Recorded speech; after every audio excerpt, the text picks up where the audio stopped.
take the blame for all the shame that you dish out. There's not enough soap to wash the filth that haunts my mouth. Don't need any extra attention. If I were you, I'd keep my distance. I'm no hero, I'm no idol. There's no verse you'll find in the Bible, but I need saving. Or so they say, yeah. So while I pray on prayers and judgment stares, I can't help it but I'm wondering, do you like what you see? A freak like me, an escape from all reality and dreams. Do you like what you see? The fantasy. In this world you only hope to be so free. Yeah, I don't make the effort, it's just like my Zephyr. Hit you in the chest while I'm playing checkers. Peeling back the layer, you see the tear. Show you them peaches, cause nothing compares. And maybe I'm a little too blunt, but I'm getting tired of giving two fucks. Maybe I'm a little too drunk, but shit, I gotta give the people what they want. Do you like what you see? A freak like me, an escape from all reality and dreams. Do you like what you see? The fantasy. In this world you only hope to be so free. And a freak like me.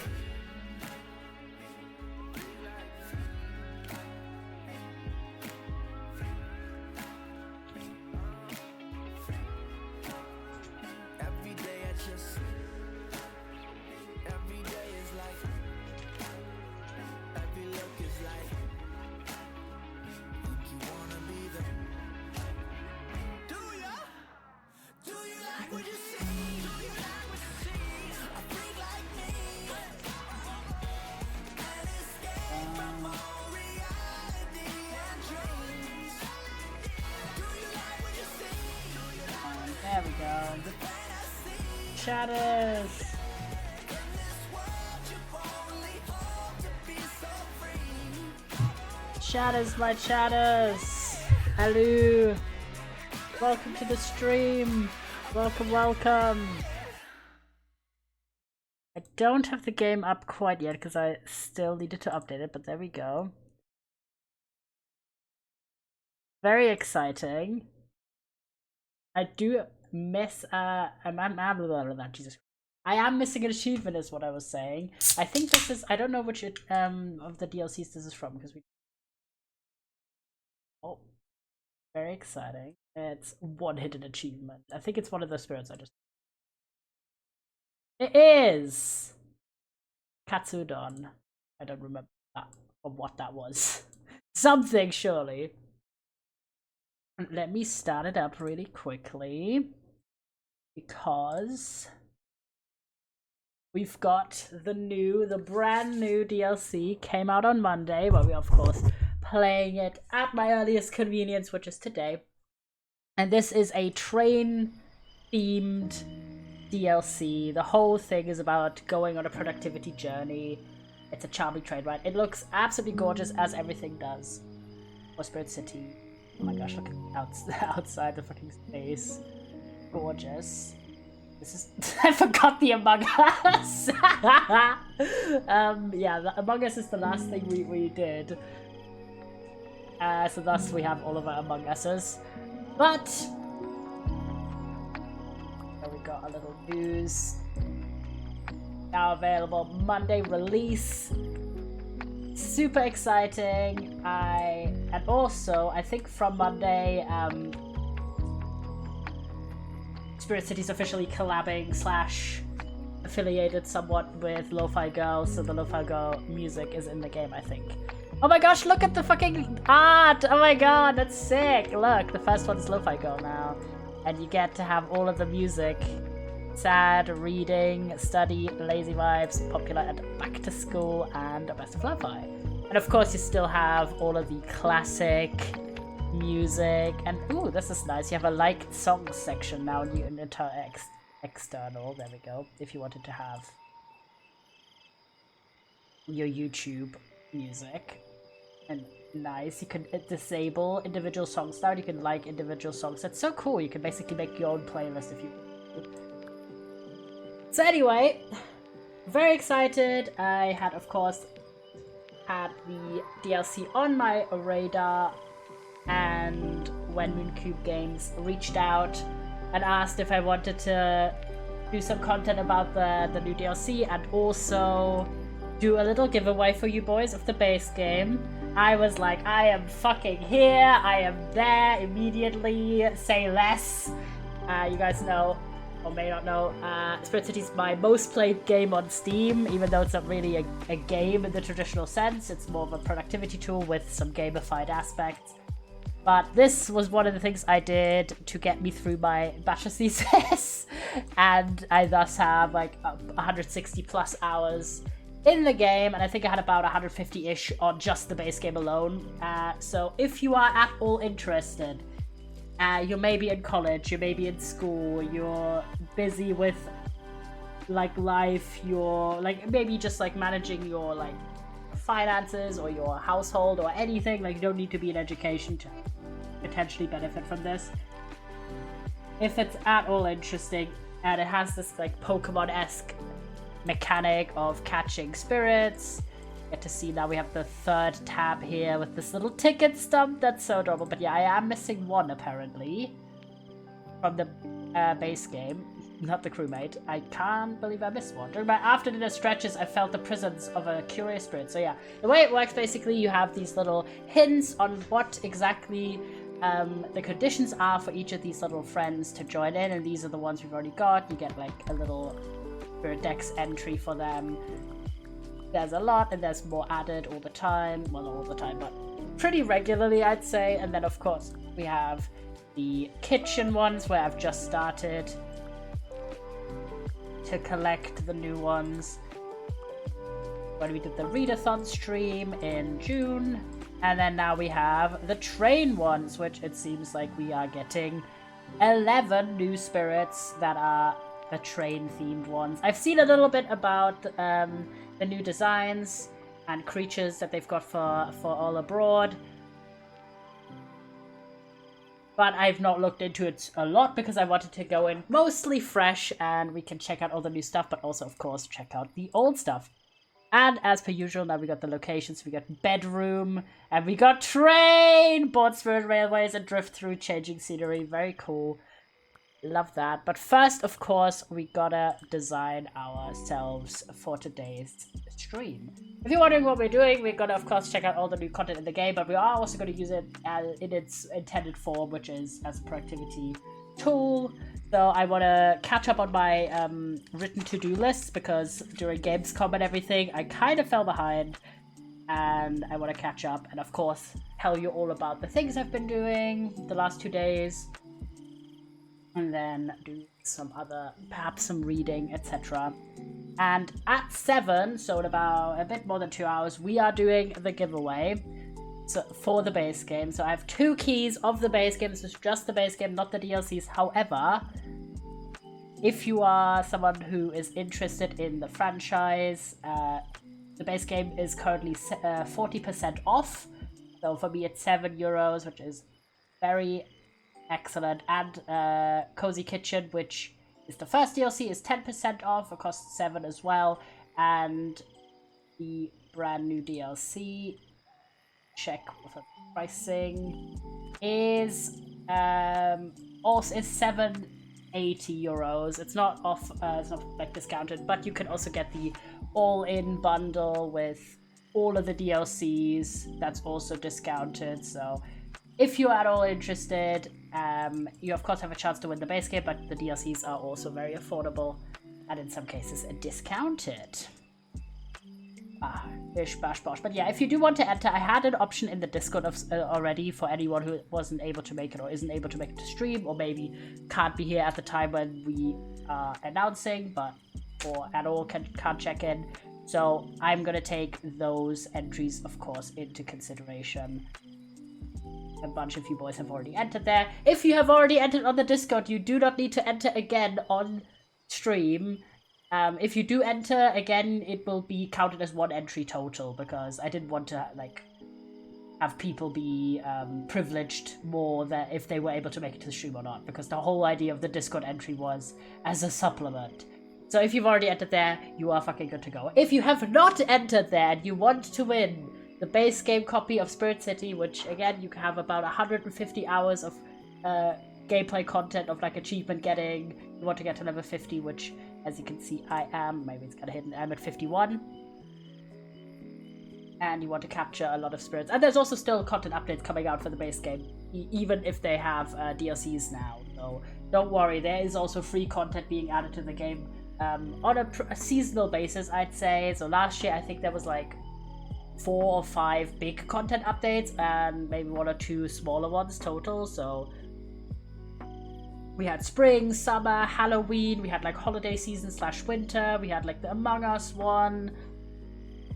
We had Chinese New Year as like a little update, like the Among Us one and the Chinese New Year one were like smaller updates with not that much content added, but...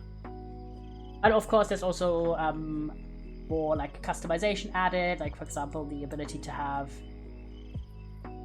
completely custom hair colors, etc. So lots of stuff coming. As per usual, this is like a spawn stream in the sense I got the DLC for free and I also got 2 keys to give to you boys. However, I'm not otherwise getting compensated, and I did buy both the base game and the first DLC myself. So you guys know I love this. My opinion is gonna be, as usual, independent. So let me have a little look. I don't think I'm gonna change too much on the appearance side. I think I'm just gonna change our outfits. And the vibe I want to go for is kind of like summery, perhaps. A little bit of a summery vibe. Maybe we go with flowers. Have a little flower band. I'll go with a bit of yellow as a touch. There we go. Oh my gosh. The freaking gay glasses. That's... that's a lot. Oh yeah, no. Go back to my typical class. Gosh. Having a little look what we wearing today. So yeah, if you do want to enter and you haven't entered already in the Discord, you just type Spirit City all together like this in the chat and I will manually add you in. Like the way we're doing it, if you're wondering, I've got this pulled up already, is... Let me try and get this up for you.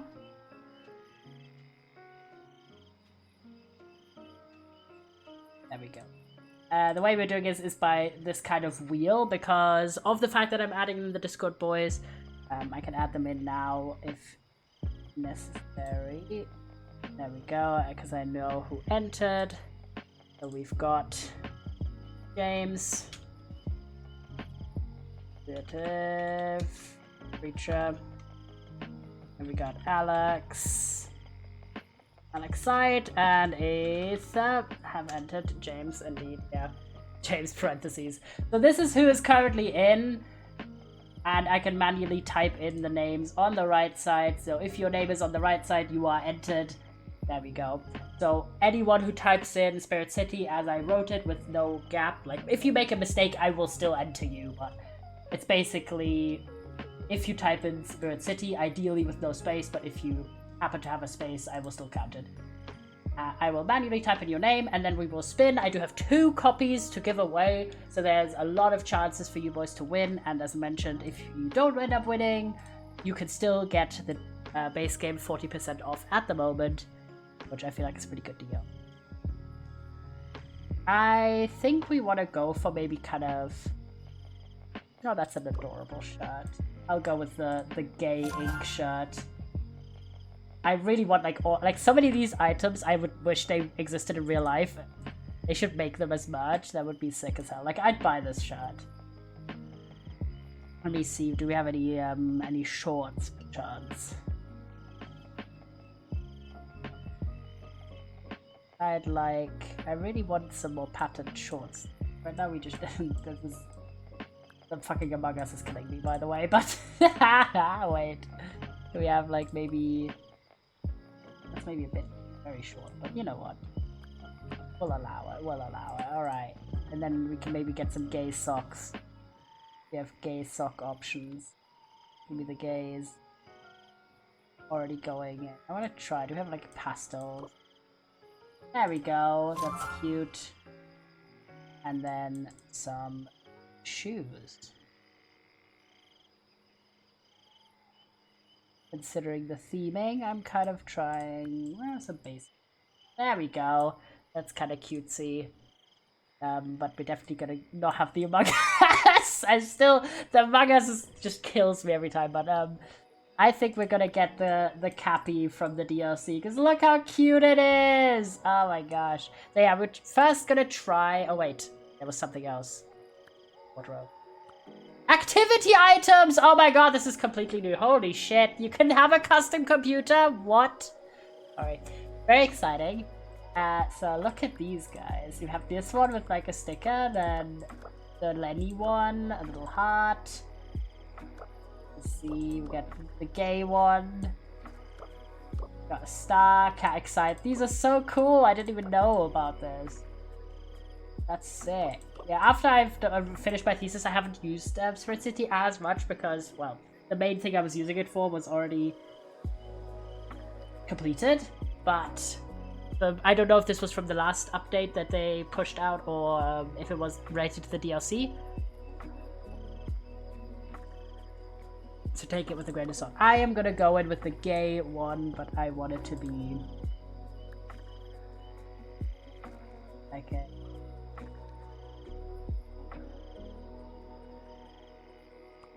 And I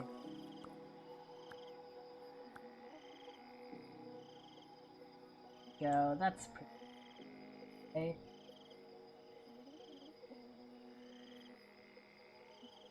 There we go.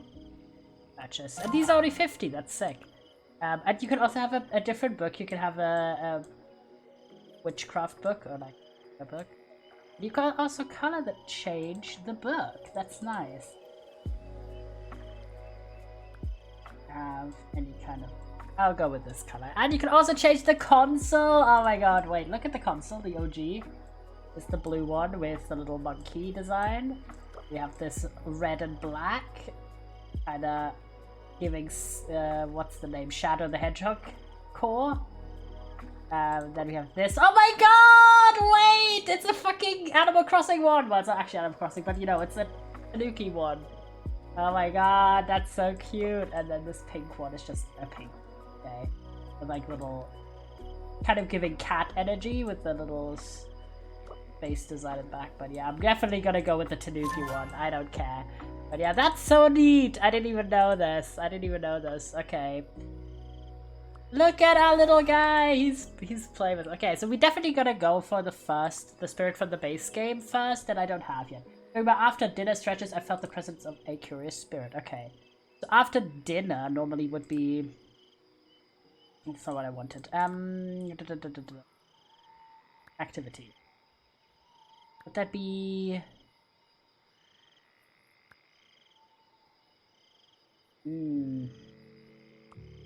Because I don't think you can stretch here. Where was the stretching?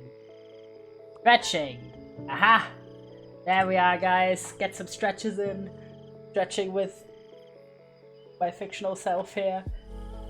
There we go. So yeah, if you don't wanna miss out, I will give you reminders for the giveaway entry. The reveal for that will be at 7 BST. So we've got a good, not quite 2 hours to be productive, but also check out all of the new content and get some yapping in. I have not done, this is old, I've not done too much exercise. I'm a bad follow-through person. Let me do this little session timer. I can't believe the freaking Among Us is still there. I do want to check out really quickly what we got, because we do have some new ones here. from the DLC. So after I think Holiday Memories is the last one we had, we have Seagulls, Meditative Chimes, Summer Cicadas, and Japanese cicadas. Who the fuck would willingly want cicadas? That's my question, but you know, maybe some people. I'm like, no, that's not the kind of enjoyment vibe that I wish to have. But okay, fair enough. Music we've already checked. We've already done wardrobe.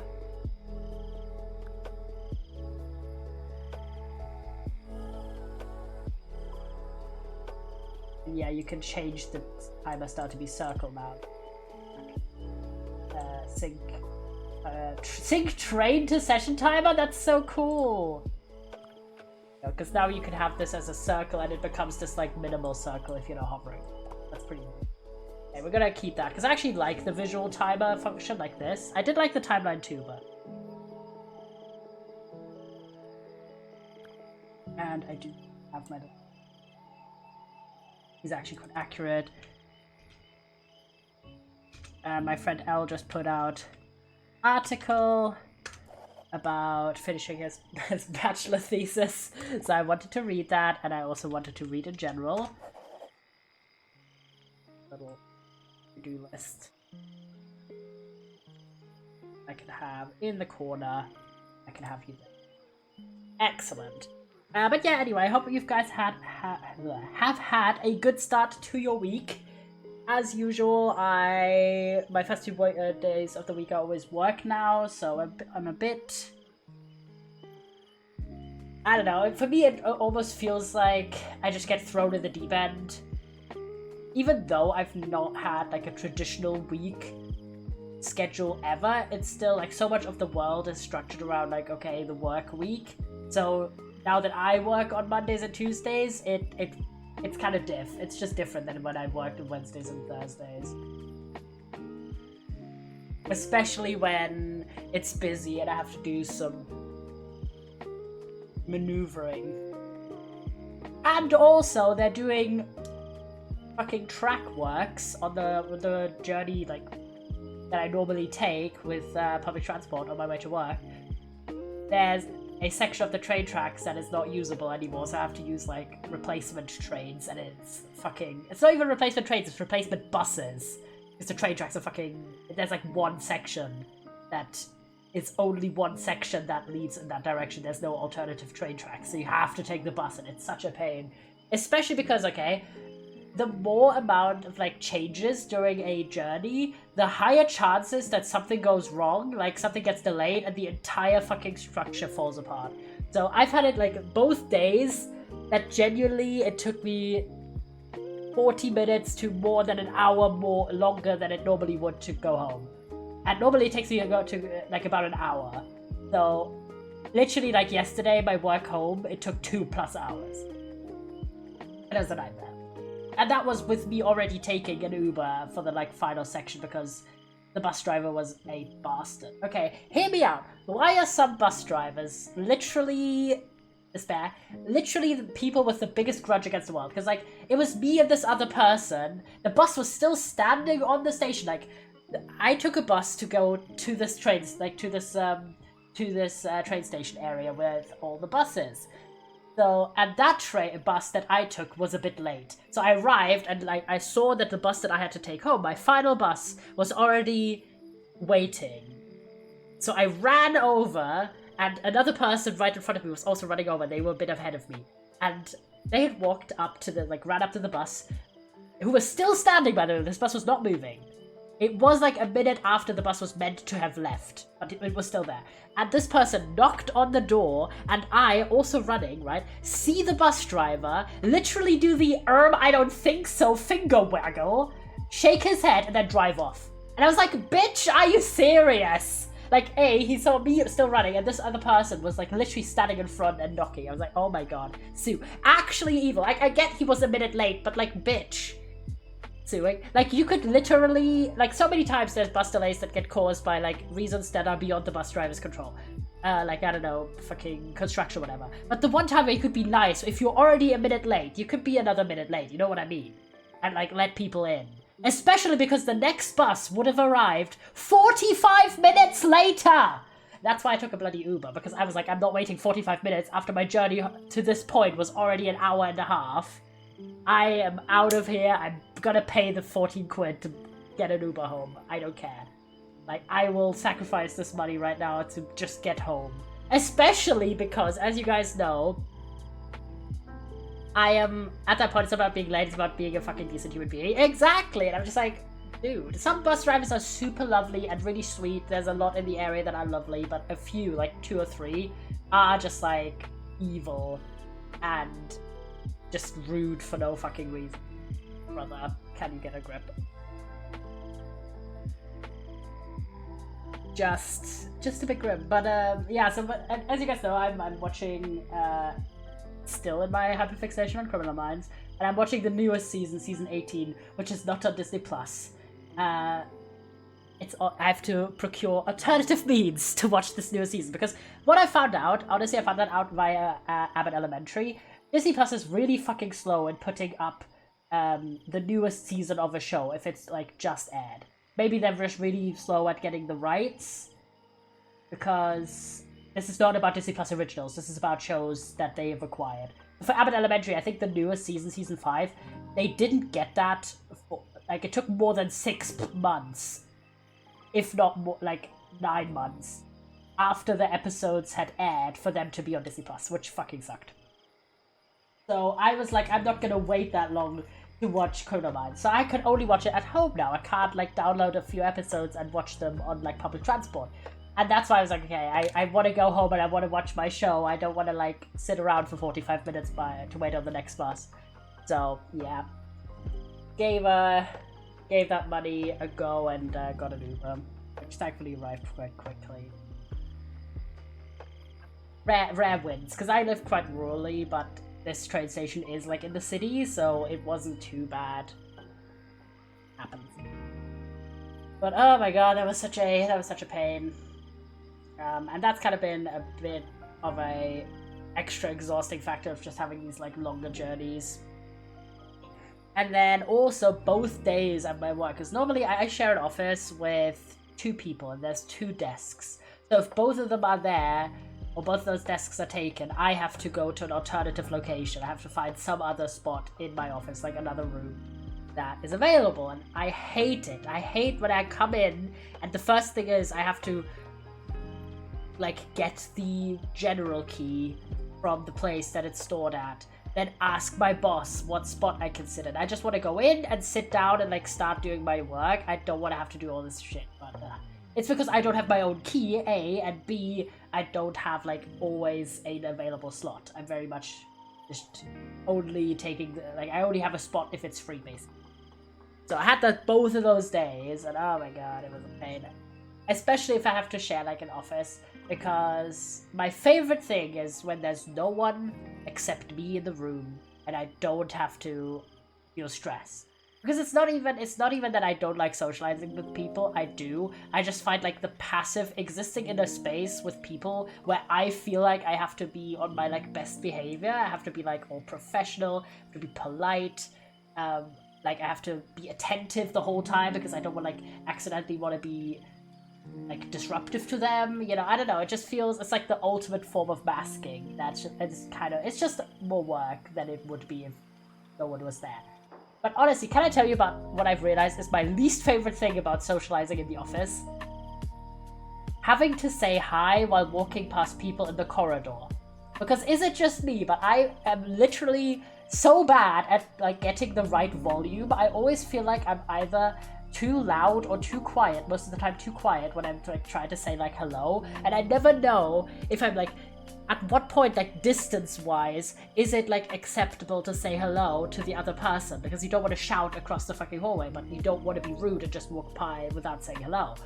No, I just hate it, I just want to not encounter people, I just want to go to my destination, do what I do, which most of the time is scanning some paperwork, and be done. I don't want to have to say hello to people, but I have to because it's polite, and oh my god, it's such a pain.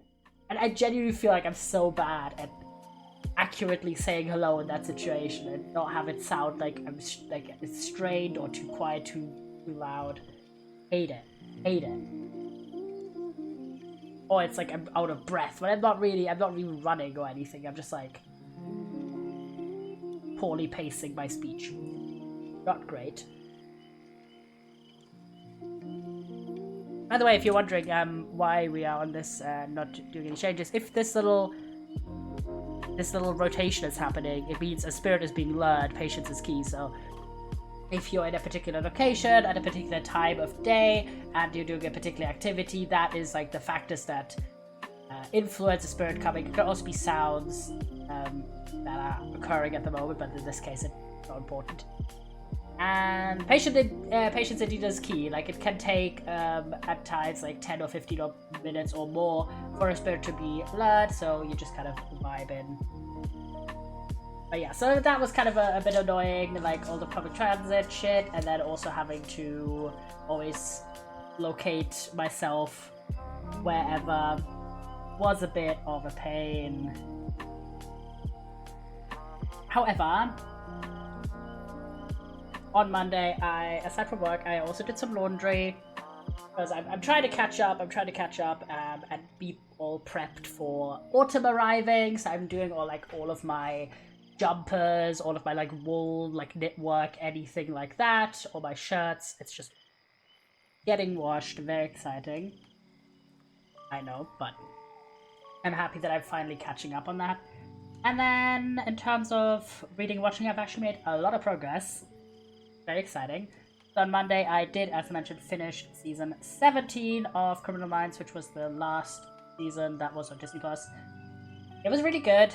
I really liked the revival show overall. Like, it has a few things that I miss from the OG show, mostly Spencer, but it is very good. Like, the production, it is strong, because if you don't know anything about Criminal Minds, it's a procedural show that for 15 seasons was a network TV show, and then it ended, and then they revived it with Criminal Minds Evolutions, even though everyone just says it's like season 17, etc. for Criminal Minds, because it's the same with like Doctor Who, where you have like the New Who distinctions, and then the New Who technically for the Disney Plus version, but the Disney Plus seasons, a lot of people, including me, also count them as continuous numbering from New Who. So similar, I feel like that's kind of similar to how Criminal Minds does it, where the revival show is both a separate entity but also part of the original entity,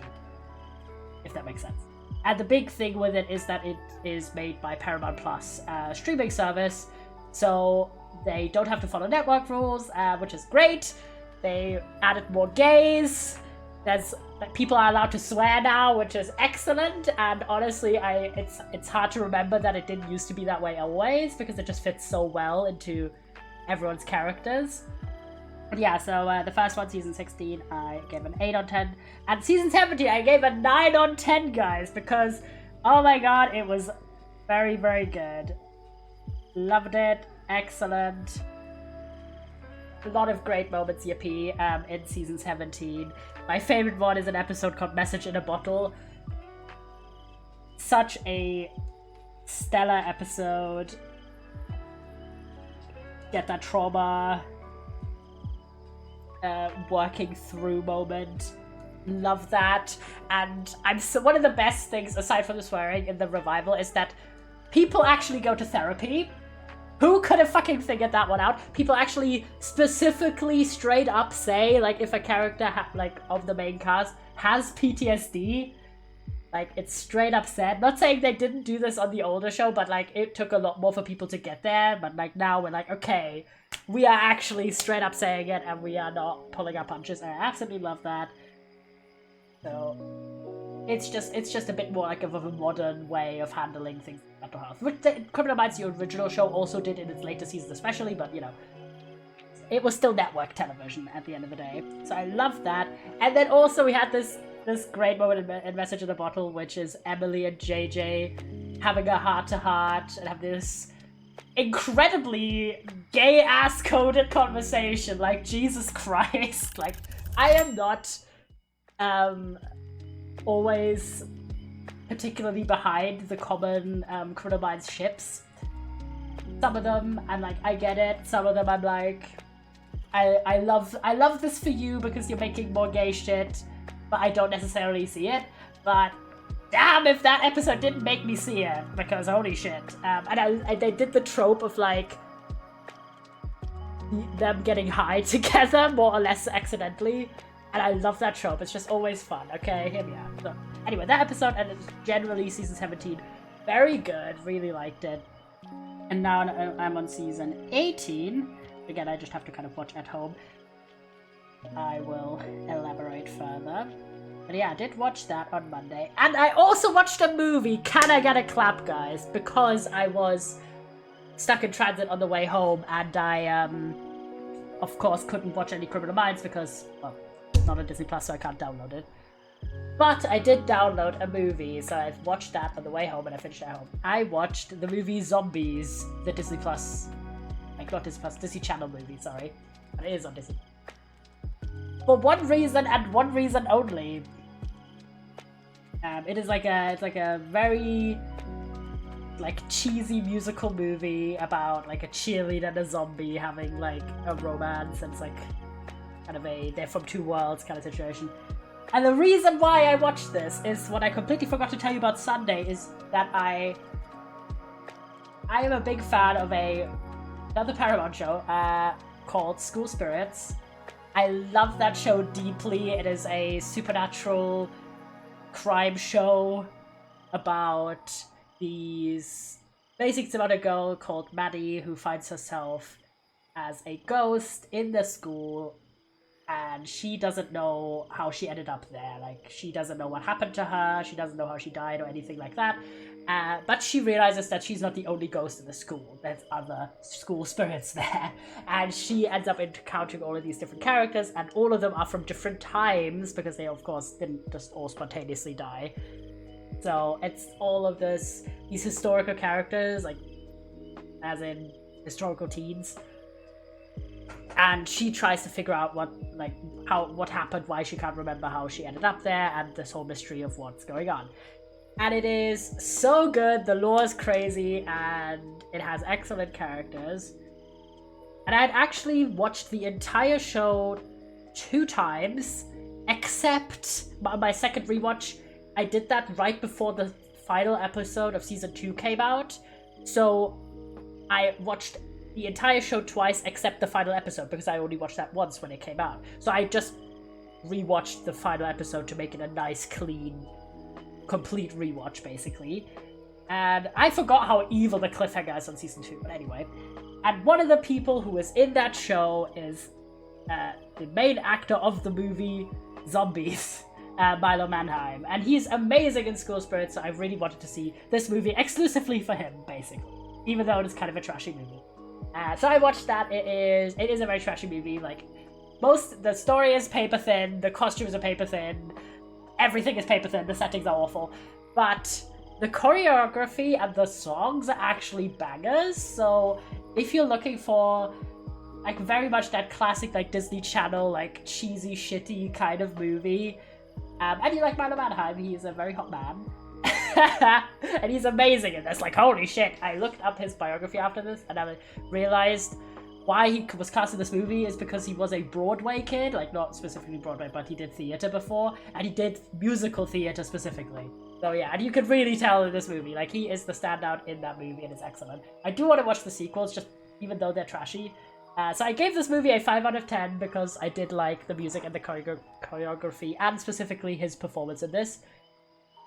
Even if everything else is absolute ass, like, it is not a good movie, but, you know, sometimes a movie's so bad, it's fun, you know? And that was definitely the case. For Zombies. It's like a fun little movie. And I'm always happy these days when, alongside my hyperfixation, I managed to watch any movies at all. Also, this made me realize I was thinking about, now that I'm almost, and will very likely finish, like, catch up completely with Criminal Minds before the end of the month, that I went from, in the span of 2 months, since the end of June, season 2 of Criminal Minds to season 18. means I've watched almost, when I'm done with this season, 16 seasons of this show in 2 months, which is a little crazy. And it made me think. In my friend group, this was years ago though, I was very infamous for, when I had a hyperfixation on South Park, watching the, at the time, entire show, which was 20 seasons in 2 months. And, oops. I've got a ribbon, I'm gonna play with this ribbon. And it made me think, I was like, has my current Criminal Minds, silly, hyperfixation been crazier than that one? And I think it has, because although 20 seasons for South Park sounds a lot, there's typically only like 15 or less episodes per season, and the episodes are half the length of a Criminal Minds episode. So really, this is the equivalent of 10 seasons of Criminal Minds in 2 months, which I have exceeded here, as I mentioned. So this is my most consuming hyperfixation I've had in at least 6 years, I'd say. So, yeah. Classic me. Classic me. But I was very... It's just so damn good, okay? And I'm not even... I'll talk more later, but... To close up Monday, I did read more Gideon the Ninth. And I also started but didn't finish another Supernatural Criminal Minds crossover fanfic, because there's a lot of them, and there's a lot of them that are very compelling. And this one was called Witch Doctor, which introduced the concept of witch doctors in the lore. Thank you for the hydrate, appreciate it. And of course the posture check. Get some real life stretchies in. And this one was basically, shockingly, there's witch doctors. And the Winchester's pursuing them, and then they end up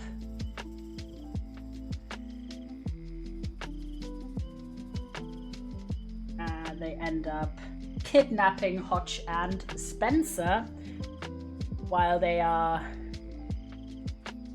trying to solve this witch doctor case. And they also get cursed with a truth-speaking curse. Classic. And I did end up finishing that story on the next day, because it was a longer one. But I didn't like it that much.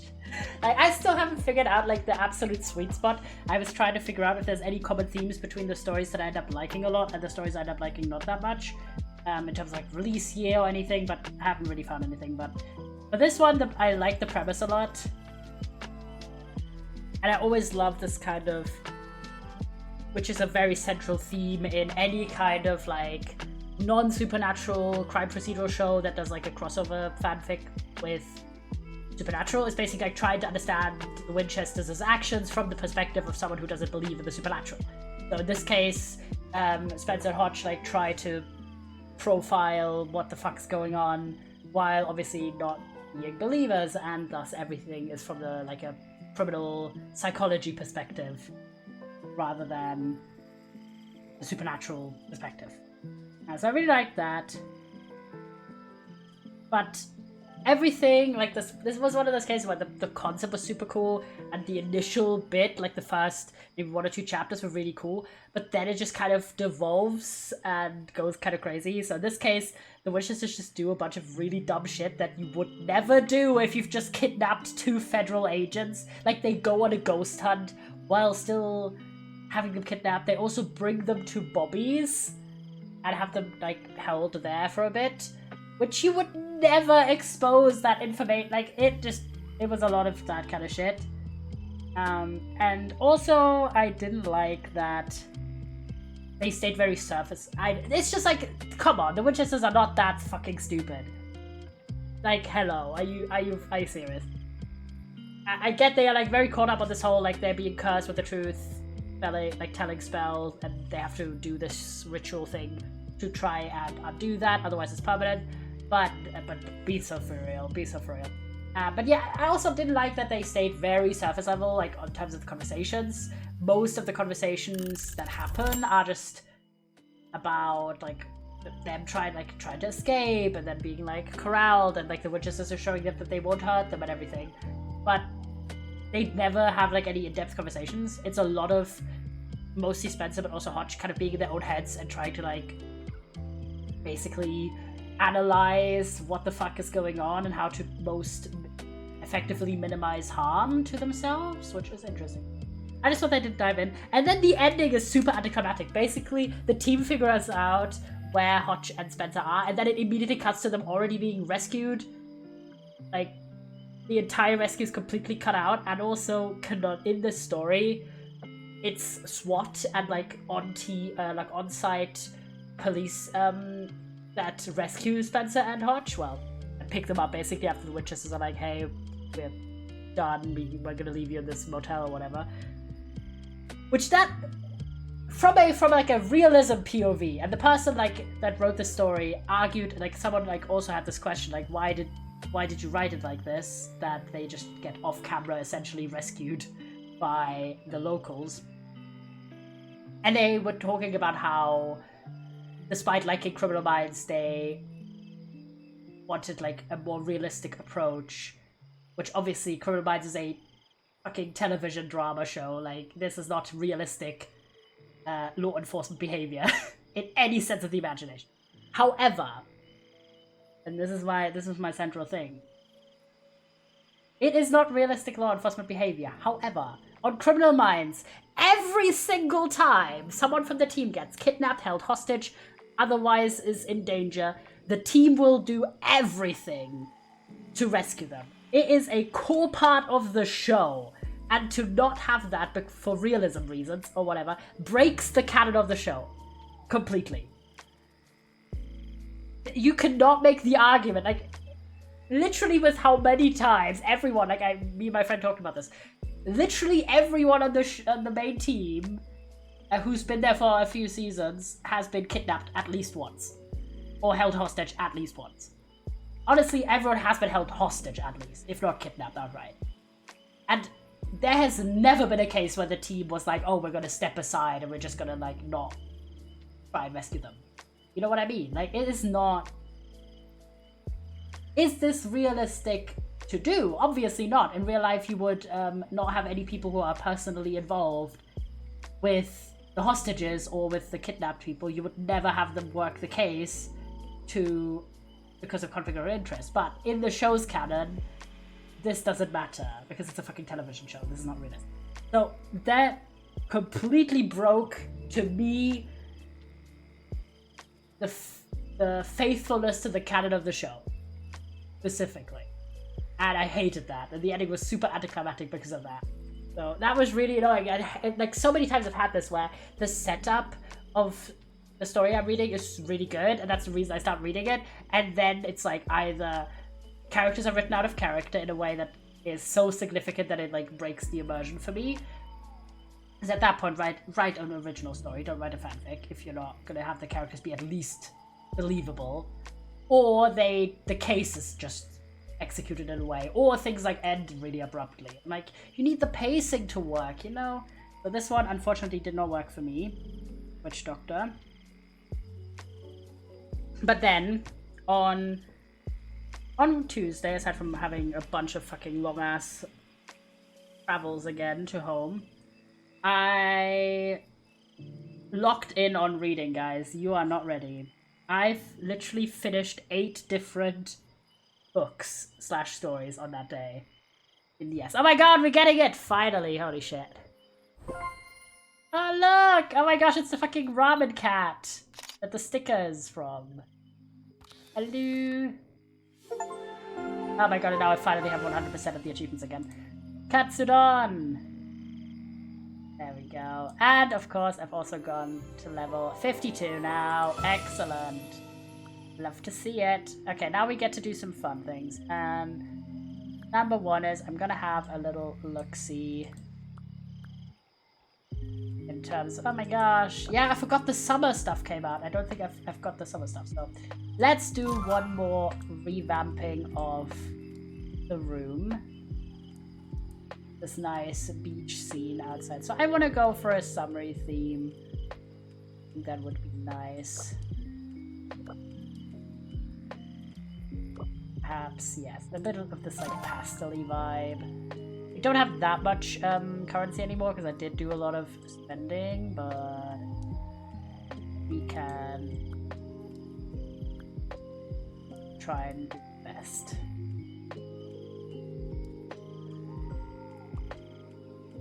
I think I would go with this pastel-y color.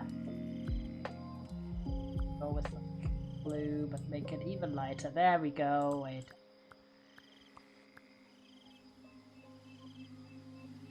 Best part is now that we have the QR codes, you can do this. The QR code, sorry, the hex code. I can just do this and have this pale blue appear here. Did wanna... Let's see, I want to kind of go with, yeah, a bit of a classic look. Some wood.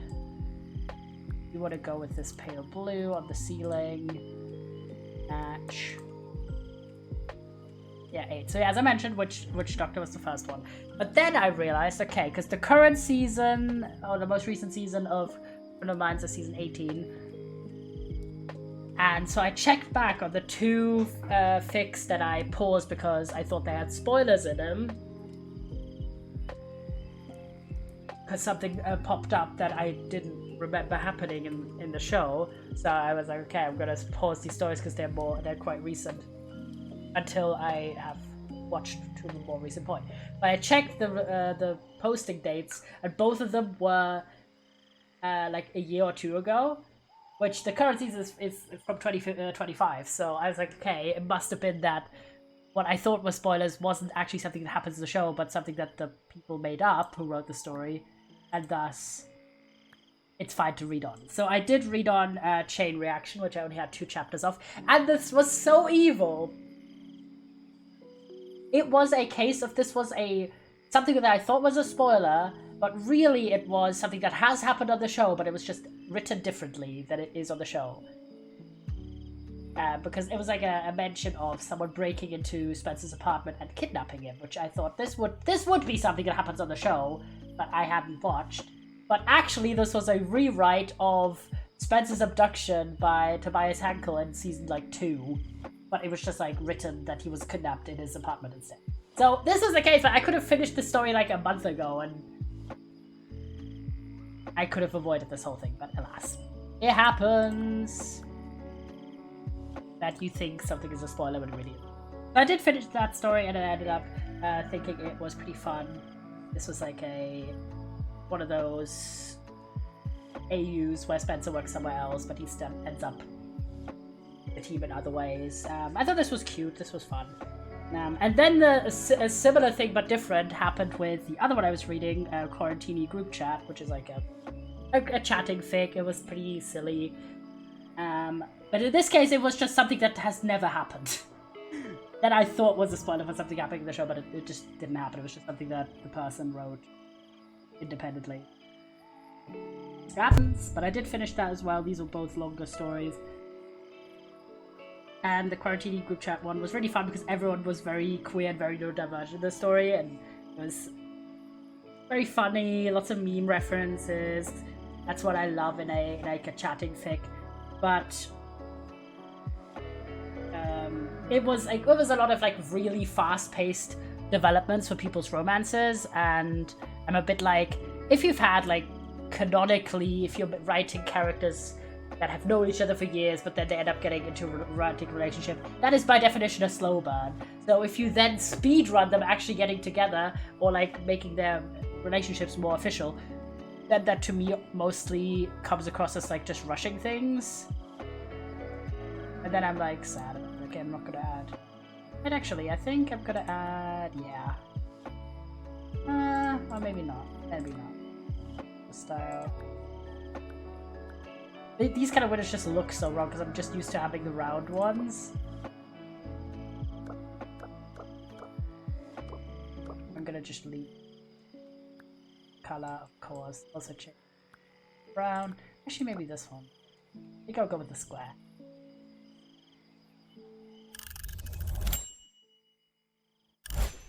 doing a check what kind of new stuff has been added.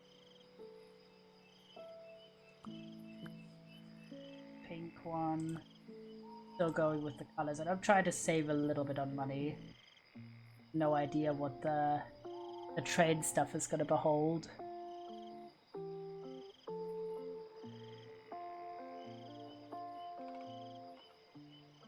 I'll leave that chair, just nice color scheme.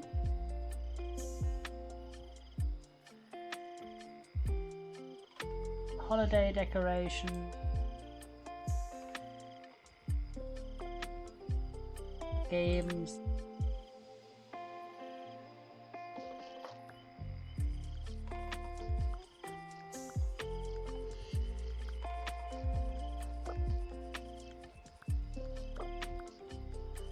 These. New hair. Oh, we do!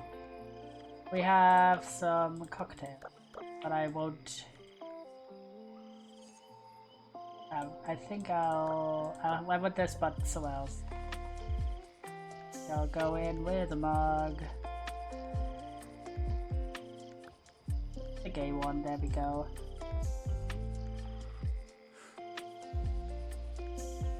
Sadly, no new decor here. At the shark. Anything here new?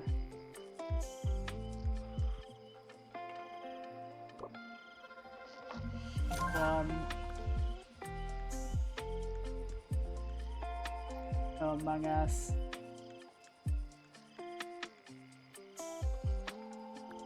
Hours.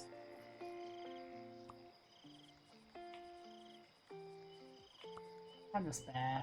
A bit of pastel blue.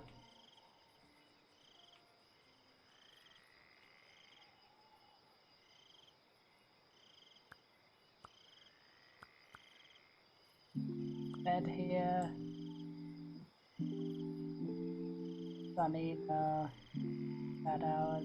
Hate. Do the gay one. Gay bedding.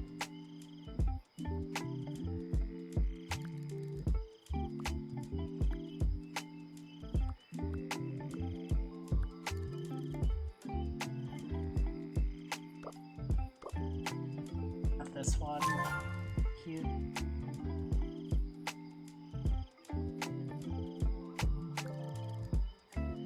This.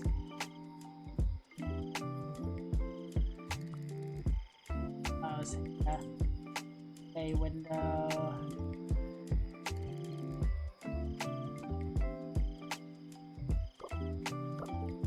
Gorgeous on that.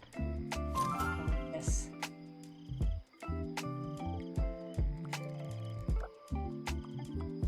Blue. Yeah, I want them.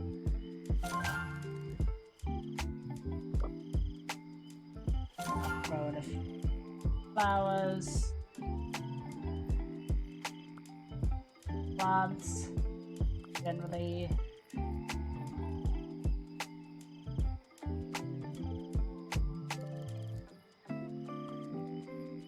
Plushies. Yeah.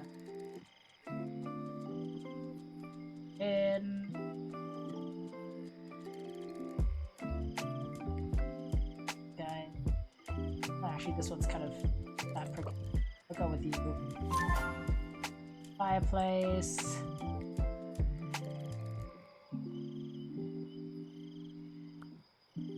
Any white one? I flagged that one.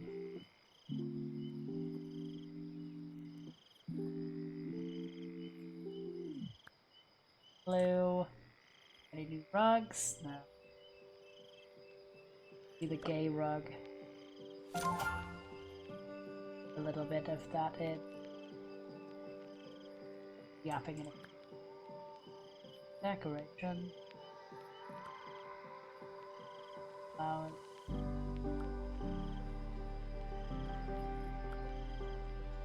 Shelves.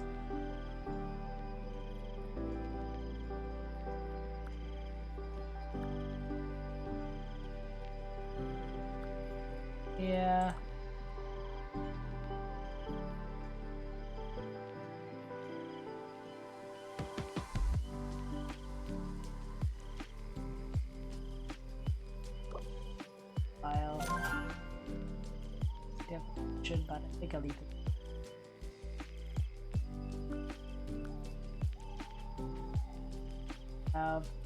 Right, I do actually want to go to the kitchen. Like this theme. Let me do a little 3D.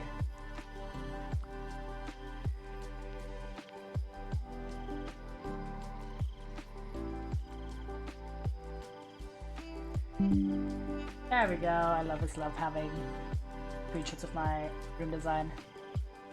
But yeah, now that we have all of the ones for the main game, I do want to do a little bit of one of these perhaps. And then we could do some more of the kitchen because I want to see the train! Train time! Gosh, look at that! The train! And we get to design everything! Oh my gosh, and the train speed and motion. That's so cool. You can lower the motion. That's nice. I'll lower that a bit. You can speed up the train, or you can have it very slow. I did like that speed. Okay, let's see. And these are all free! We don't have to unlock these with points. Okay, we got small town. We got, oh my god, the clouds! That's gorgeous, holy shit. Look at that. We're literally a train in the clouds. Oh my god, and underwater! That's so fucking cool. Because yeah, you can have a fantasy train. You don't need to have realistic train. And you get futuristic city. Skyscrapers and shit. And oh my gosh, space! We're literally in space, guys. Oh my god, you can do exterior of the train too. Ocean. Oh my god. Mountains and lakes. And Winter Wonderland. These are so gorgeous. I don't even know which one of these is my favorite. The windows. Oh my god, you can just change the entire wall. That's so cool. Wait, okay. Let me get the next one. Rustic. Fairy tale style, vampire. This looks like a Professor Layton train. Even more luxurious. These are so gorgeous. The stone walls. Oh my god. It's literally steampunk. Outdoor train. Space station! Space station again. These are all gorgeous.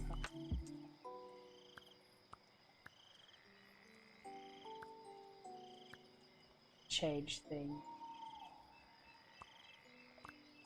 Purpley. White cut. There we go. We'll make a yellow train. Of course, you get to change the seating as well. We got fancy fucking park bench design. Space.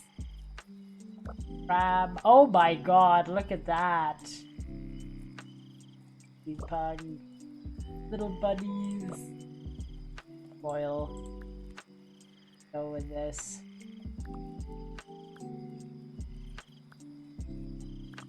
Oh, like that. I'm going in with a yellow. And then, oh my gosh, of course, you can change the table. Table option. Have any of the drinks that we know from the main game, of course. Anything, basically. That's so cool. I love that. They're not all unlocked, though, even though they're unlocked for the house. Oh, wait, they are. There we go. About to say. See those crossover? They do. I'll have the autism mug. Autism mug on the train. Accessory. Oh my god, our suitcase! Holy shit. Our backpack. Oh my god, these are so cute! Giant plushies! Oh my god. Literally, immediately, I'm in love. Okay, we'll get the panda. Wall accent? Oh my god, imagine being on a train that was this beautiful. And extra gay. Add the gays in.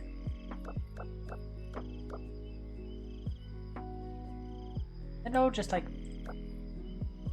gay. Love that. And then, oh my god, have some carpeting. Outdoor rain energy. Piano on the floor. Purple. The interior of the train, and then exterior. Oh, we get to sit like here. That's so nice. The railing. That's so cool. Oh my god, look at these ones. This is like a pirate ship. That's so cool. Look. Purple. Benching, of course. Have various bench options.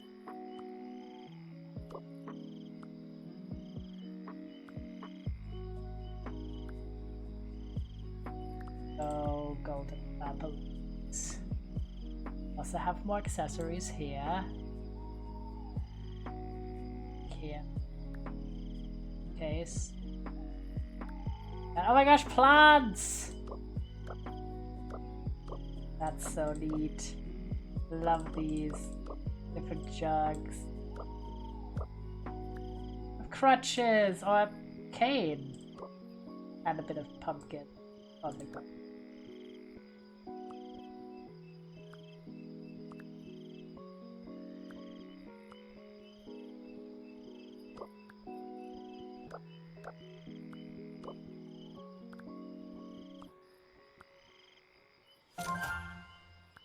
Arena. B on the other. That wall accent. Of course. Oh my god, that's so beautiful. Oh my gosh.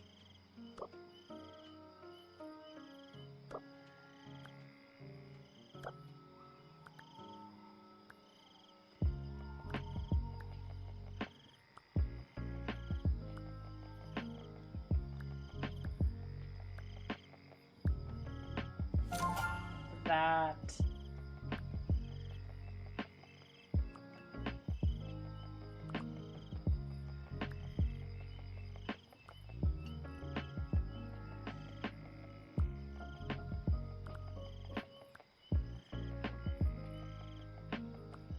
So beautiful. And look at us! Oh my gosh, that friend is here. That's so cute. And type. Sleep. Read, of course. Look. Play some games. Take pictures. Write. Tip. And knit. That's the outside. We can also read on. He's reading along. Look. Do some looking. Gaming. Taking pictures. Sip. Love that. Okay, now we gotta find out what these guys want. Okay, number one. Soft rumble of passing trains from inside the cabin as a way of calming you, makes you think back to the Dora basket I saw upon first riding in the city. Okay. So, yeah, we got noises. Oh, relaxing rails. I didn't even see that. So... Carry over, sorry. I didn't even see these. They're way back here. We got deep sea echoes. We're doing underwater ambient chatter. And the rails. Soft rumble of passing trains inside the cabin as a way. Okay.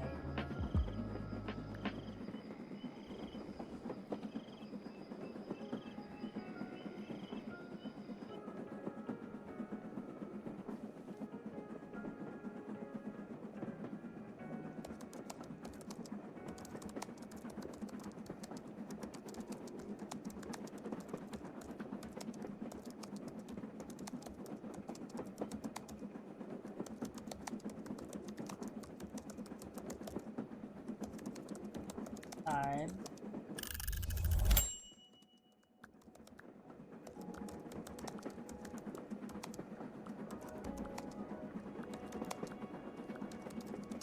Idea.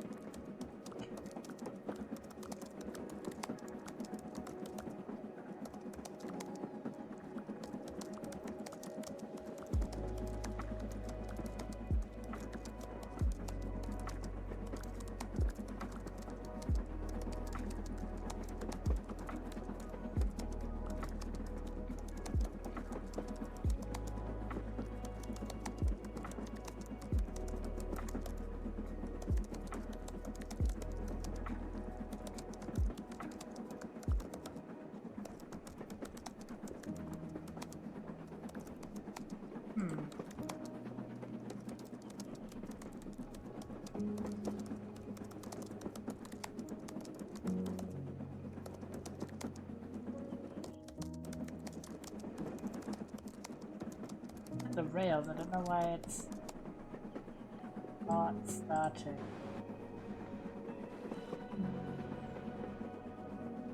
Location. It's first in the city. Aha! We're in the city, guys. Okay, we need to travel in the city. I love this guy. He's so cute. Okay, now we're starting to connect with another one, which is excellent. Yeah, anyway. Was talking about Quarantini group chat. Yeah, I have a pet peeve about too fast acceleration of what would canonically be a slow burn relationship. Like, for example, like immediately having people talk about wanting to get married or wanting to move together after they have canonically just gotten together. Even if they've known each other for a long time, but it's a pet peeve of mine, and this happens in the story. And also, one of the things that is a challenge with chatfics is that some people will, like, it's a funny little quirk to have people's names in the chat not be like just their straight up first name, last name, or whatever kind of name they're known by, but have it be little nicknames.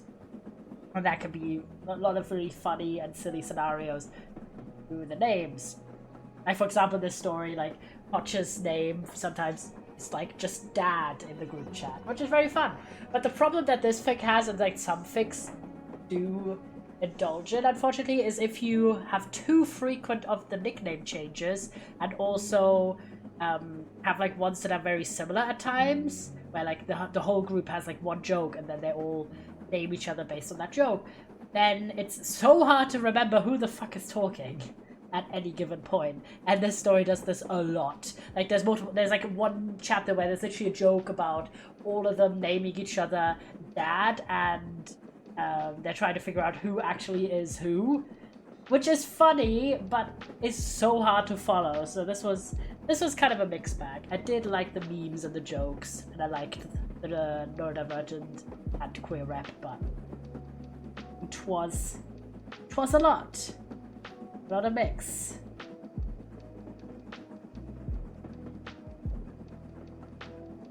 Then I read another one, which is almost another fucking crossover. Like, honestly, at this point, if I'm talking about any fanfics, assume it was a Criminal Minds and Supernatural crossover, because, I don't know, they're just very good, like, way, in my opinion, to set up a story, because they do have potential that they could have intersected. And they also started in the same year, which is kind of a fun fact. But yeah, this one was called Just Another Day.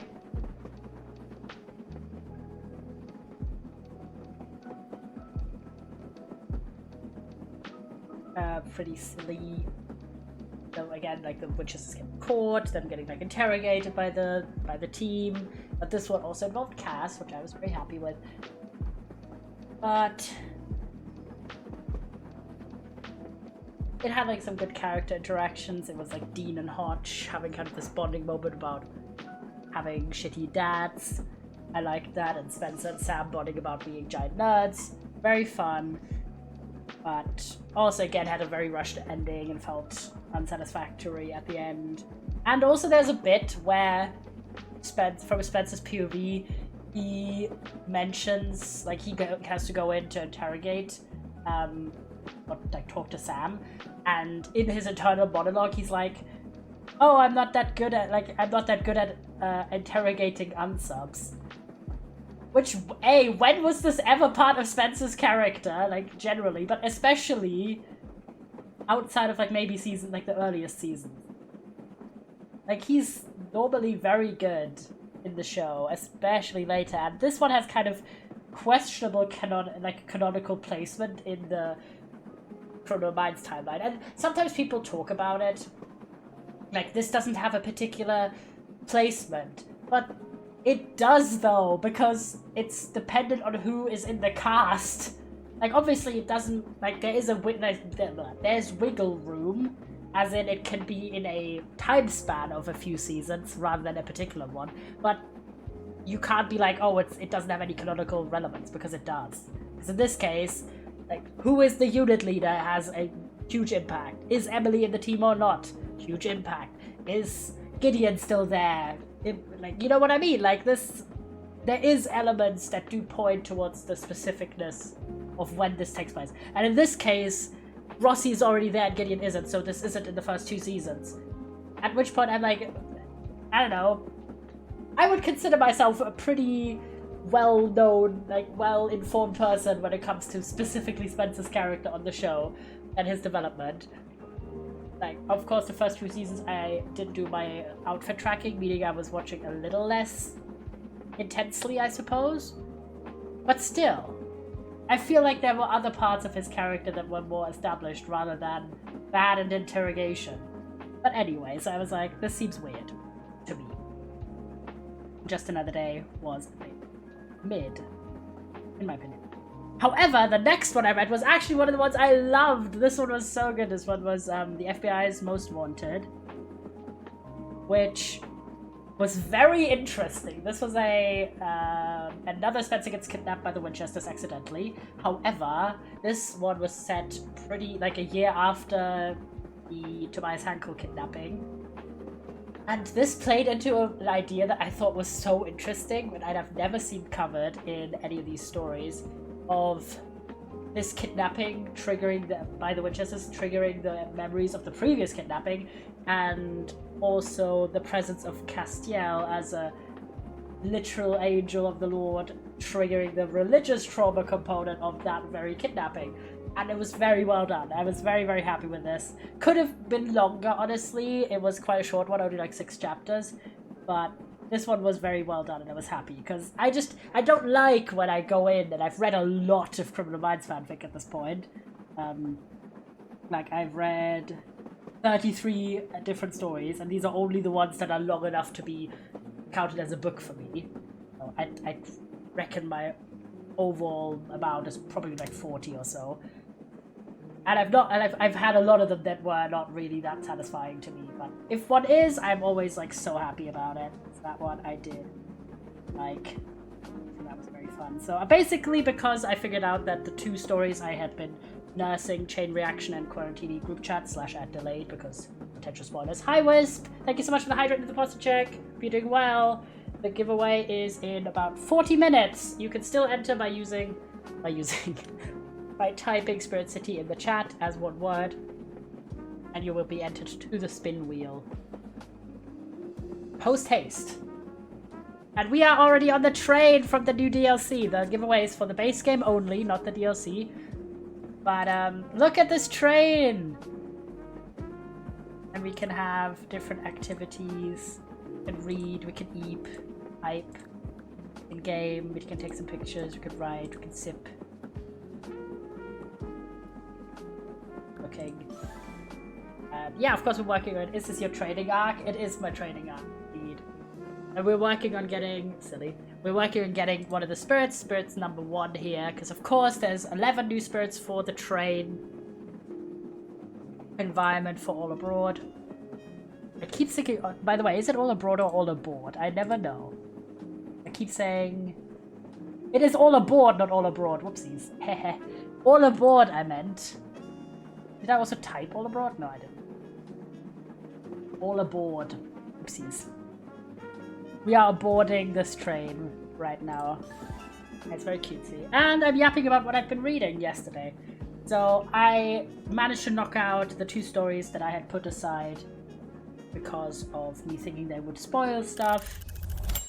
And that was very nice. And I also read 1, 2, 5 other stories.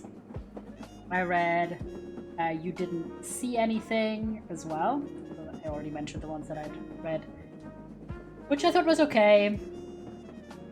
This was Spencer is secretly a supernatural creature, and the witches have like a run-in with the BAU and find this out, and then Spencer basically reveals to them what he is. All Abroad would mean everyone in the foreign country all to a foreign country, yeah. It's like mass exodus. And I liked the idea of this, basically, of You Didn't See Anything, because it is very fun to like have a character that we already know and love be like revealed in this. Eddie Buzz, Addy, hello, how are you? We are training.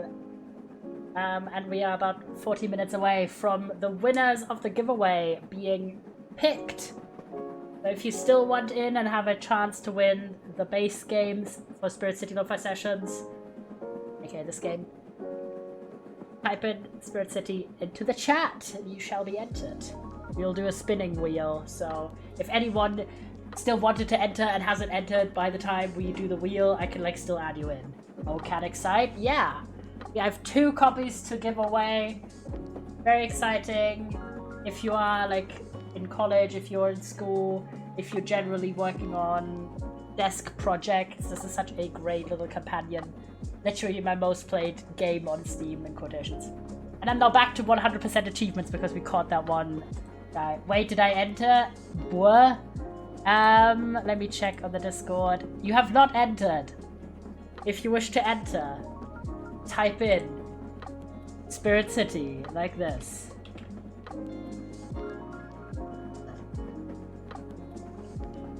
Let's look at the autism bug.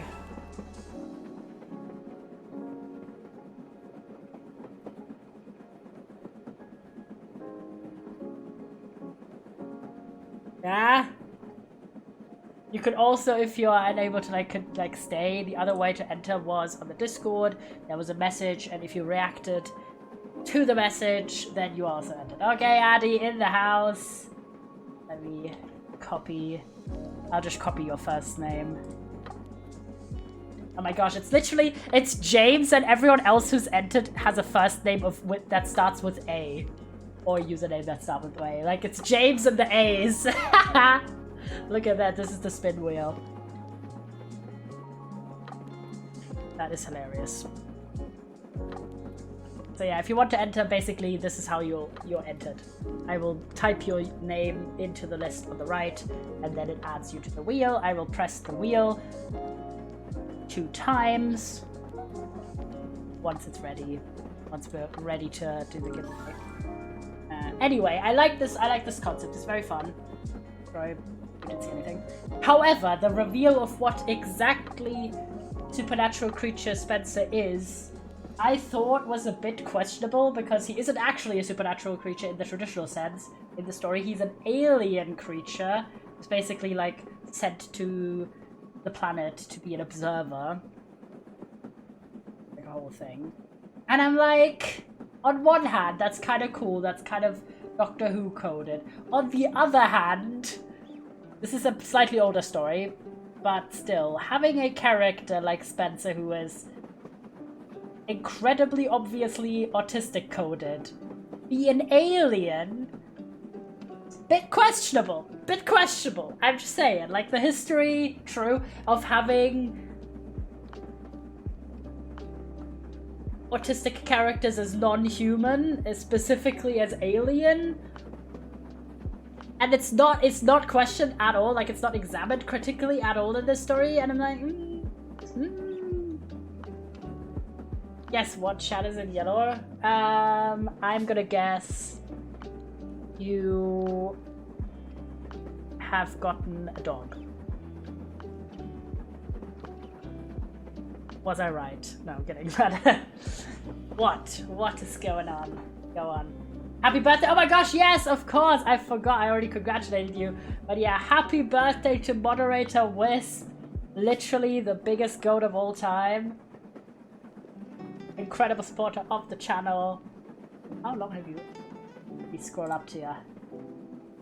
You have been here since 2022. Oh my gosh, James! And... Isn't this crazy?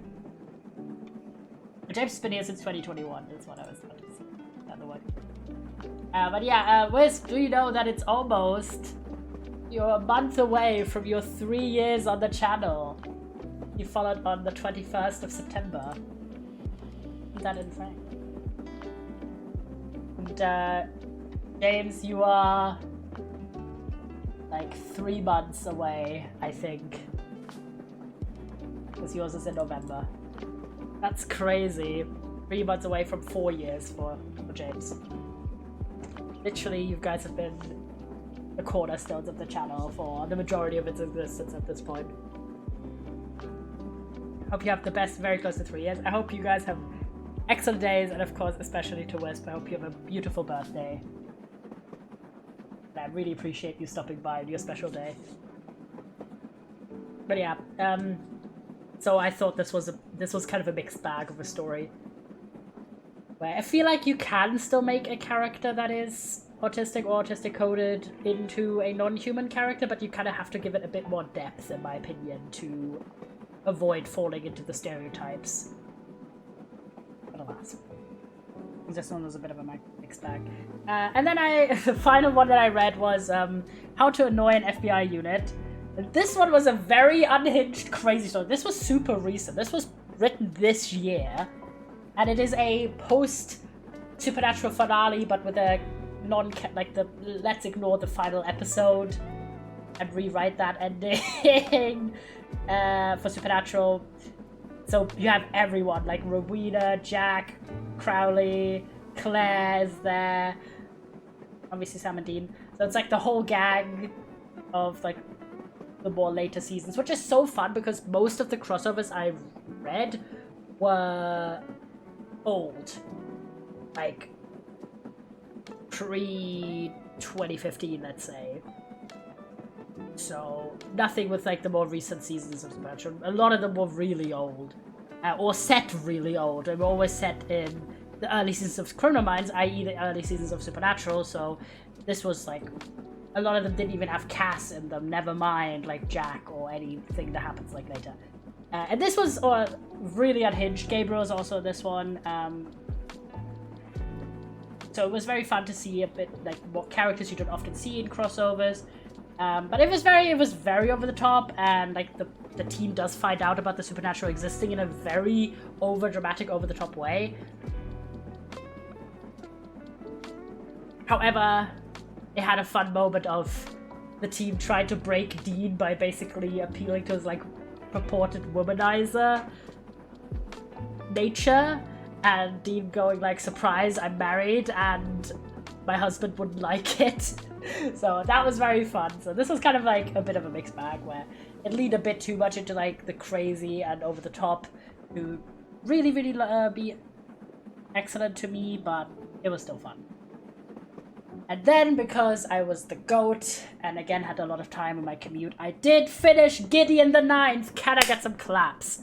And I did it a day early even, before my book club meeting on Thursday. Oh, well, tomorrow. So I'm so happy I managed to push my way through this book. It was quite long. It was nearly 500 pages. Oh my gosh. And I only started like well late compared to my friend. My friend had already finished the book and I hadn't even started. And it took me 20 days to get through, which is not that bad. But and I ended up giving this one a 3 out of 5. And I did talk about how I was really struggling to connect with this book. And then I was hoping that maybe like later down the line I would. And there are some like plot reveals about how like some of the key concepts about the world that I thought were really well done and really pulled me in. But I still found this incredibly dense and convoluted for the majority of the book. I liked Gideon as a character. She's a very like snarky, gruff character. She has a lot of puns. She's very like raunchy, and so I liked her. But aside from her, I only liked like 2 other characters, or thought that they were interesting: Dulcinea and Harrow. But everyone else, it was just a giant cast of characters that all kind of meshed together to me personally. So I didn't love that. And this was a very, like, I talked about this before, that there's kind of contrast is put in place between this gruff, gritty, snarky, very, like, working class almost equivalent character of Gideon, and this, like, highfalutin, very pretentious-y, sophisticated kind of surrounding world, and it's ritualized and hierarchical sort of structure. And that contrast is interesting in theory, but in practice it was just so much bogged down world building that it took me so long to at all get through. and everything blended together a bit into just overly confusing elements. So I ended up giving this a 3 out of 5, but I ended with sort of that it wasn't like a horrible read. I did get a few things out of it, like they explained this process of how to become a lictor. I need to read something for Hobo Luck. Of course, go. This is literally the Luck and Yap stream. After the giveaway, we might do a demo, by the way. I might throw that in. But we'll see. But yeah, so I did this like lictor or lector process I thought was super cool. There's like a fun twist at the end. And I did like sort of like some of the reveals that come later in the book. I'm not going to spoil too much, but I did like that. But the process of getting there was so tedious. And it was such a chore to get through this book.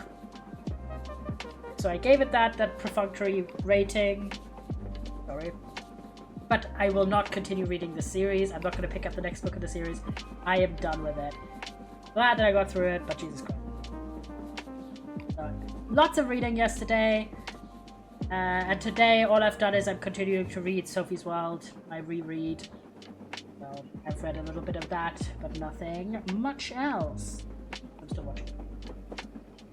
And then yesterday I did also start a new series. I know, shocking, but just kind of again because I had it downloaded already and it was kind of as a commute companion in the evening because I had finished my book already. So I could have read an ebook, but I was just kind of like, okay, I've read a lot in the last 2 days. I also hit my reading goal for the year. I've read more than 100 books total this year, so I thought I could watch some TV. And I jumped on something completely different the only place I've ever seen this mentioned, this show, was, and the reason I started watching in the first place, was actually I saw like a TikTok of like funny clips from it. I thought it looked fun, so I thought, why not? This is a show called St. Dennis Medical.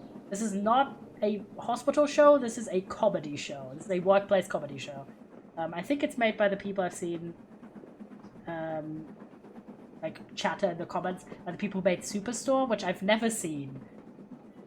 The reason I was pulled in, because this clip compilation was of one of the characters from the show called Matt, who he's like a cross of JD from Scrubs and Jake from Brooklyn Nine-Nine. He has like that exact vibe, and I love that kind of character. It's like a slightly, like, wouldn't say, like, people call him like a himbo. He's not physically fit enough, the himbo, Matt that is.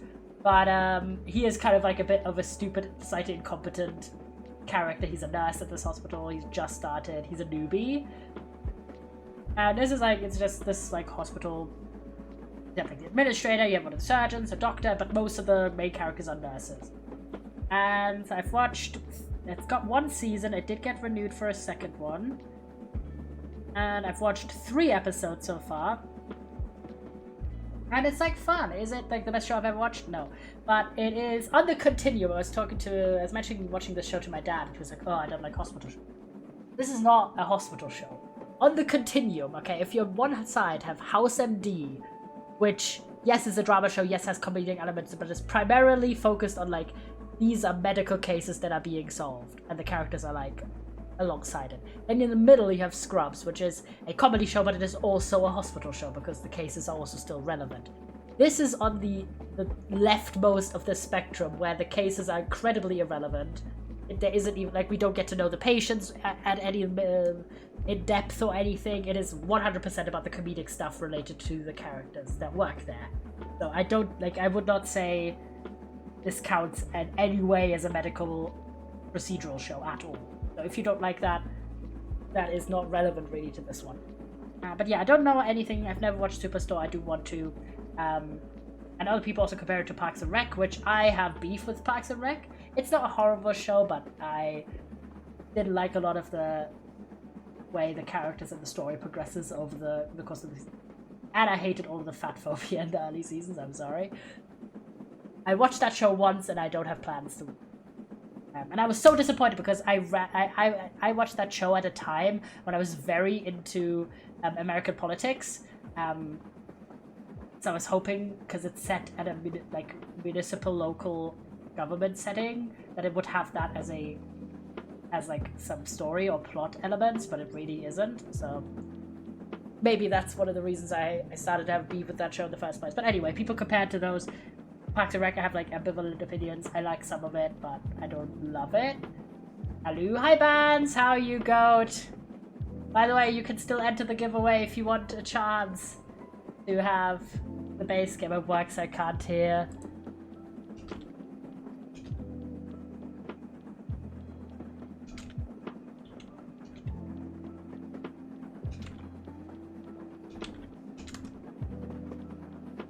We do game. But yeah, anyway, so I liked the first episode a lot. For a pilot, I thought it was cute. The second and third, which is the other ones I've watched so far, were like okay. Epic. So the first one I gave an 8, and the second and third were 6 out of 10. Which is like fine. It's like fun, goofy, light. For me, this is on WoW, which is like a German streaming service. And one of the things I don't like about, like, the thing is for us here, WoW is where you get the HBO shows, which is cool. But what I don't like is they are notoriously, as a streaming service, horrible at having subtitles. Most everything I've ever watched on that streaming service does not have subtitles, and it sucks. But at least it's not as bad as Prime Video, which a lot of times just only has the German audio and not the English original audio, which fucking sucks. I'm still pissed at it. I was like, oh my gosh, I was scrolling through shows I loved and watched. I was like, oh, and I was considering perhaps I should do a rewatch at some point. And I saw that Homicide Life on the Street, which, my darling, my love, most underrated, least procedural show ever, that it was listed as being on Prime. So I was like, oh, cool, I didn't know this, indeed. And I jumped over, and I saw they only have the first... Wait, the Cappy is so cute. Wait, I can show you some other of the creatures. Other creatures. I'll show you. These are the ones from the new DLC. Look! And we have... These are the kitchen ones. Herb. Bunny. Careful with spiders, but this one is a Cinnabon spider. Among Us. I'll show like Red Cappy, so cute. I'll show like all of these. These are the ones from the base game.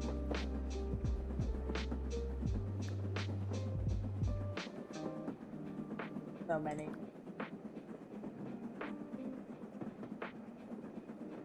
No, Among Us? Yes, Among Us is canon. Among Us is canon to Spirit City. At this point, which game has Among Us done a crossover with? Let's be real.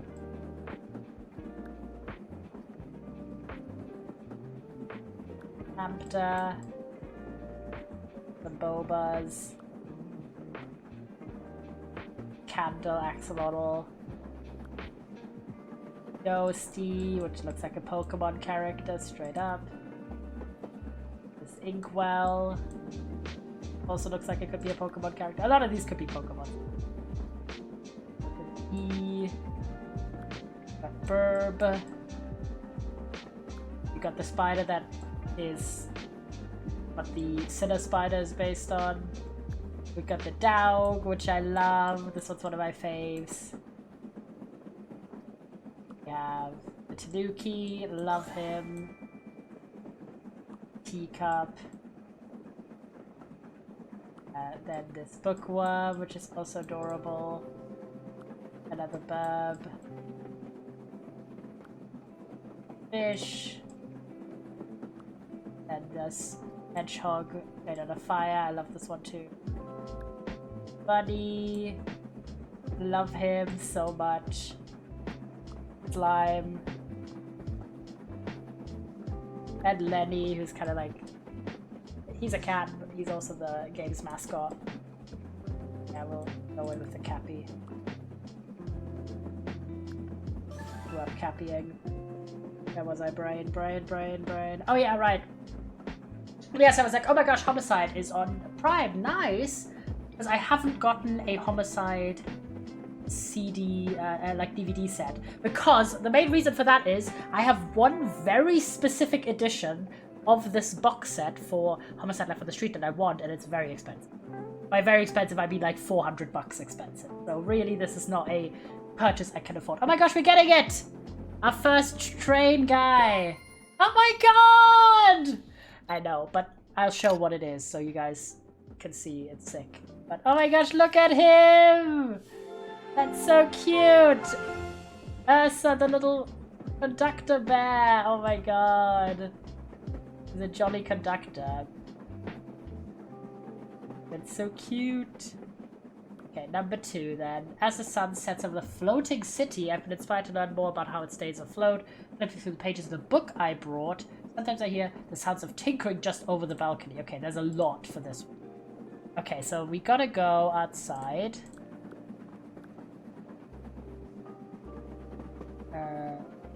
Activity exterior. So we're reading outside. Look at us reading! But wait, okay. There was a lot. Okay, as the sun sets. Okay. It is evening. That is the right time. City. The sound of tinkering. What is the sound of tinkering?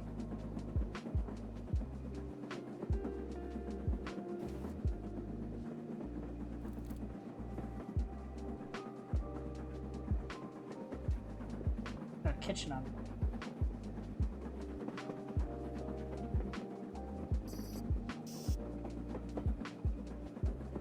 Oh, we'll see. We definitely first need the floating city. Aha! Oh, it already counts. There we go. Oh my god, look at the floating city. It's so beautiful. And wait, we gotta get our new friend though. Oh my gosh, look at him! Raging my Twitch broke. He's so cute! And now we get to look at his, they also will have alternative skins, if you don't know. It's there. So the cat P1, for example, can also be a pizza. The blueberry, like, muffin. We can have this one, which is garlic bread. Pretzel. Jam. Wait, the garlic bread. The Sakura themed. Crunch, yeah, crunching him. And then the little bear is our newest one. Yeah. Green one. Brown one, which looks a lot like Freddy. This is giving Freddy Fazbear. This blue one, very adorable. Purple. Panda bear. And pink bear. I'll go with the blue basic one though right now. Cause look at him! He's also reading! That's so cute! He's so tiny! They're so cute. Yum. Ah. It was so adorable. I love this. But yeah, wait, I wanted to show you the set I want. I've been eyeing this set literally for like 8 years, but I'll be side, Life on the Street DVD box set. Because there's one that looks like a file cabinet, and that's the exact one I want. I don't care. There's like 800 other editions, and some of them are obviously way less expensive, but this one is so sick, and it has also like all of the bonus material, including the crossover episodes with Law & Order on it. So it's like, it's literally the entire thing that you'd want. Let me show this to you, chatters. This is sick as hell. And one day I will buy it. Looks like this. Like all of them are in there, and if you pull it out, it has like little tab dividers because each season is designed like a file in a file cabinet, and this is the file cabinet. Like, it's so sick. And it has all of the bonus. Why is Homicide on the screen? Help, because I wanted to show the set.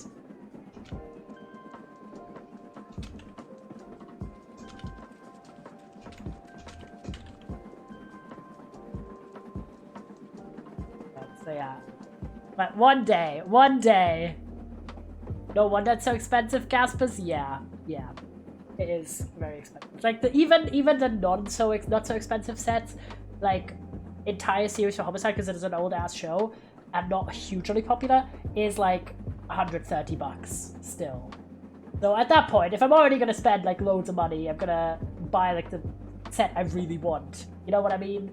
Like one day I will buy it, and it is able, like you can pay via in segments. You don't have to pay everything in one go. You can do like a payment plan. So one day when I have like a full-time job and have the income to afford this, because I love just having the an entire show just on DVD.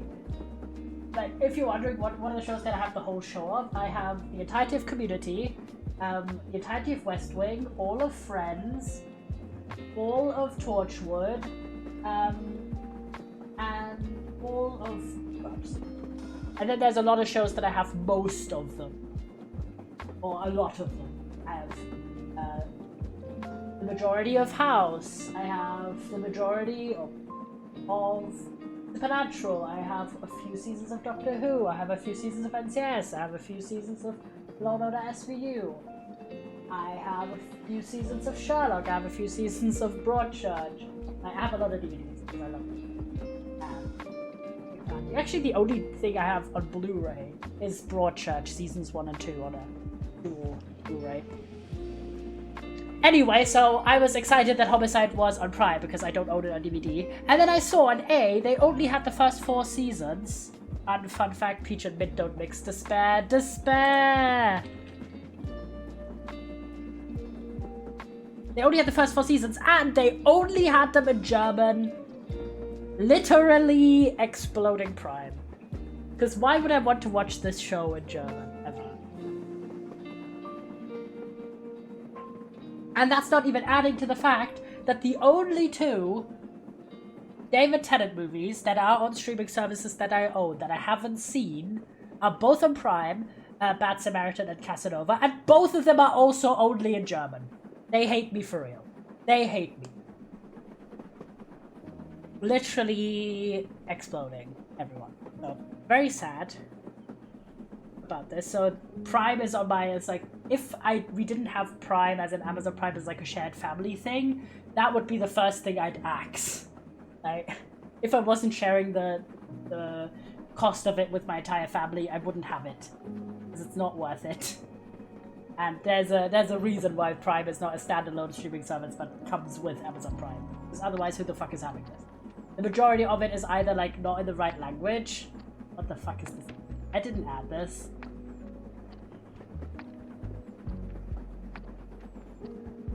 Why? What are these even? That is crazy. Damn. Weak behavior. But yeah, that's the... So it's either like only German, no subtitles, or it's just straight up like, oh, buy this. And also they have ads, which is evil. Like, I'm already paying. So the only way, way I watch anything on Prime Video is by downloading it first, because at least I don't get ads done. So yeah. St. Dennis Medical is on WoW. Just having a little bit of that sprinkled in because it's one of the shows I had access to while I'm on the go. However, as I mentioned, I am in season 18 of Criminal Minds. I have just finished episode 7. This season has been good, not as good as overall 16 and 17. However, literally this was like, I was very noble about this news because you guys know I avoid spoilers like the best I possibly can when it comes to things I've not seen. And by the way, I'm gonna write my to-do lists while I'm yapping about this. So I will not look up stuff at all. Oh, and I also need to pay my dentist bill today. Good reminder to myself. I'll put this on the to-do. Okay. This bill, because I have to pay that until tomorrow. I haven't done. Mostly because I also have to at some point log into my healthcare website and basically tell them, hey, I got my teeth cleaned, please reimburse me for this. Because they reimburse for up to $75. And that way I only have to pay like $20 for it, rather than 90, so that would be brilliant.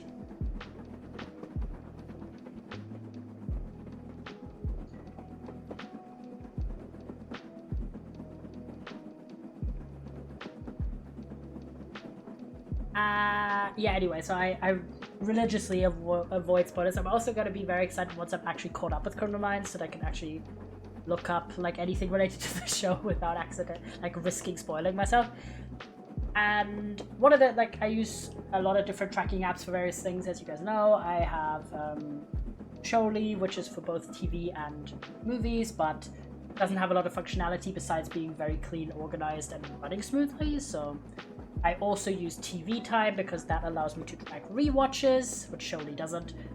And I use Letterboxd for movies because that one has the best community and the best review functionality and everything. And also great options to track rewatches. And TV Time is also fun because in the comments of that, people can like post pictures and people are very active in the comments compared to Showly. On Showly, there's not that much. However, one of the things about TV Time that sucks is that you cannot spoiler tag your own comment. You have to have the community report your comment as having spoilers, and then the app will flag it as a spoiler. So it is possible. This. Hi Fish6, how are you? What the fuck is this emote? I am disturbed. Also, we are only a few minutes away. Ding dong. If you want to enter the giveaway still, type city. We are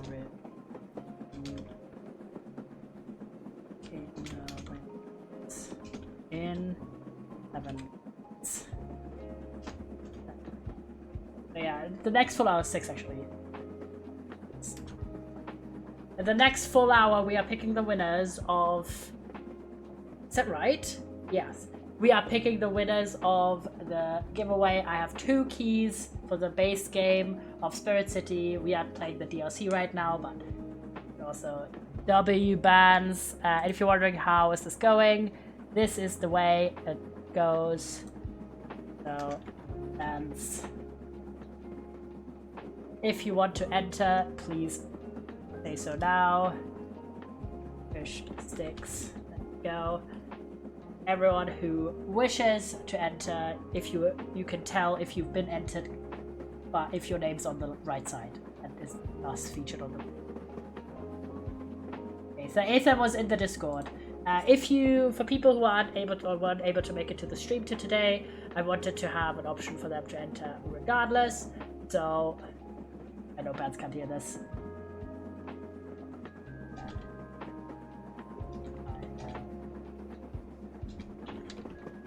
But yeah, people could enter via the Discord as well, because I know some people's schedules don't work with mine at the moment. They have like college or anything like that, so I wanted an options for those people too.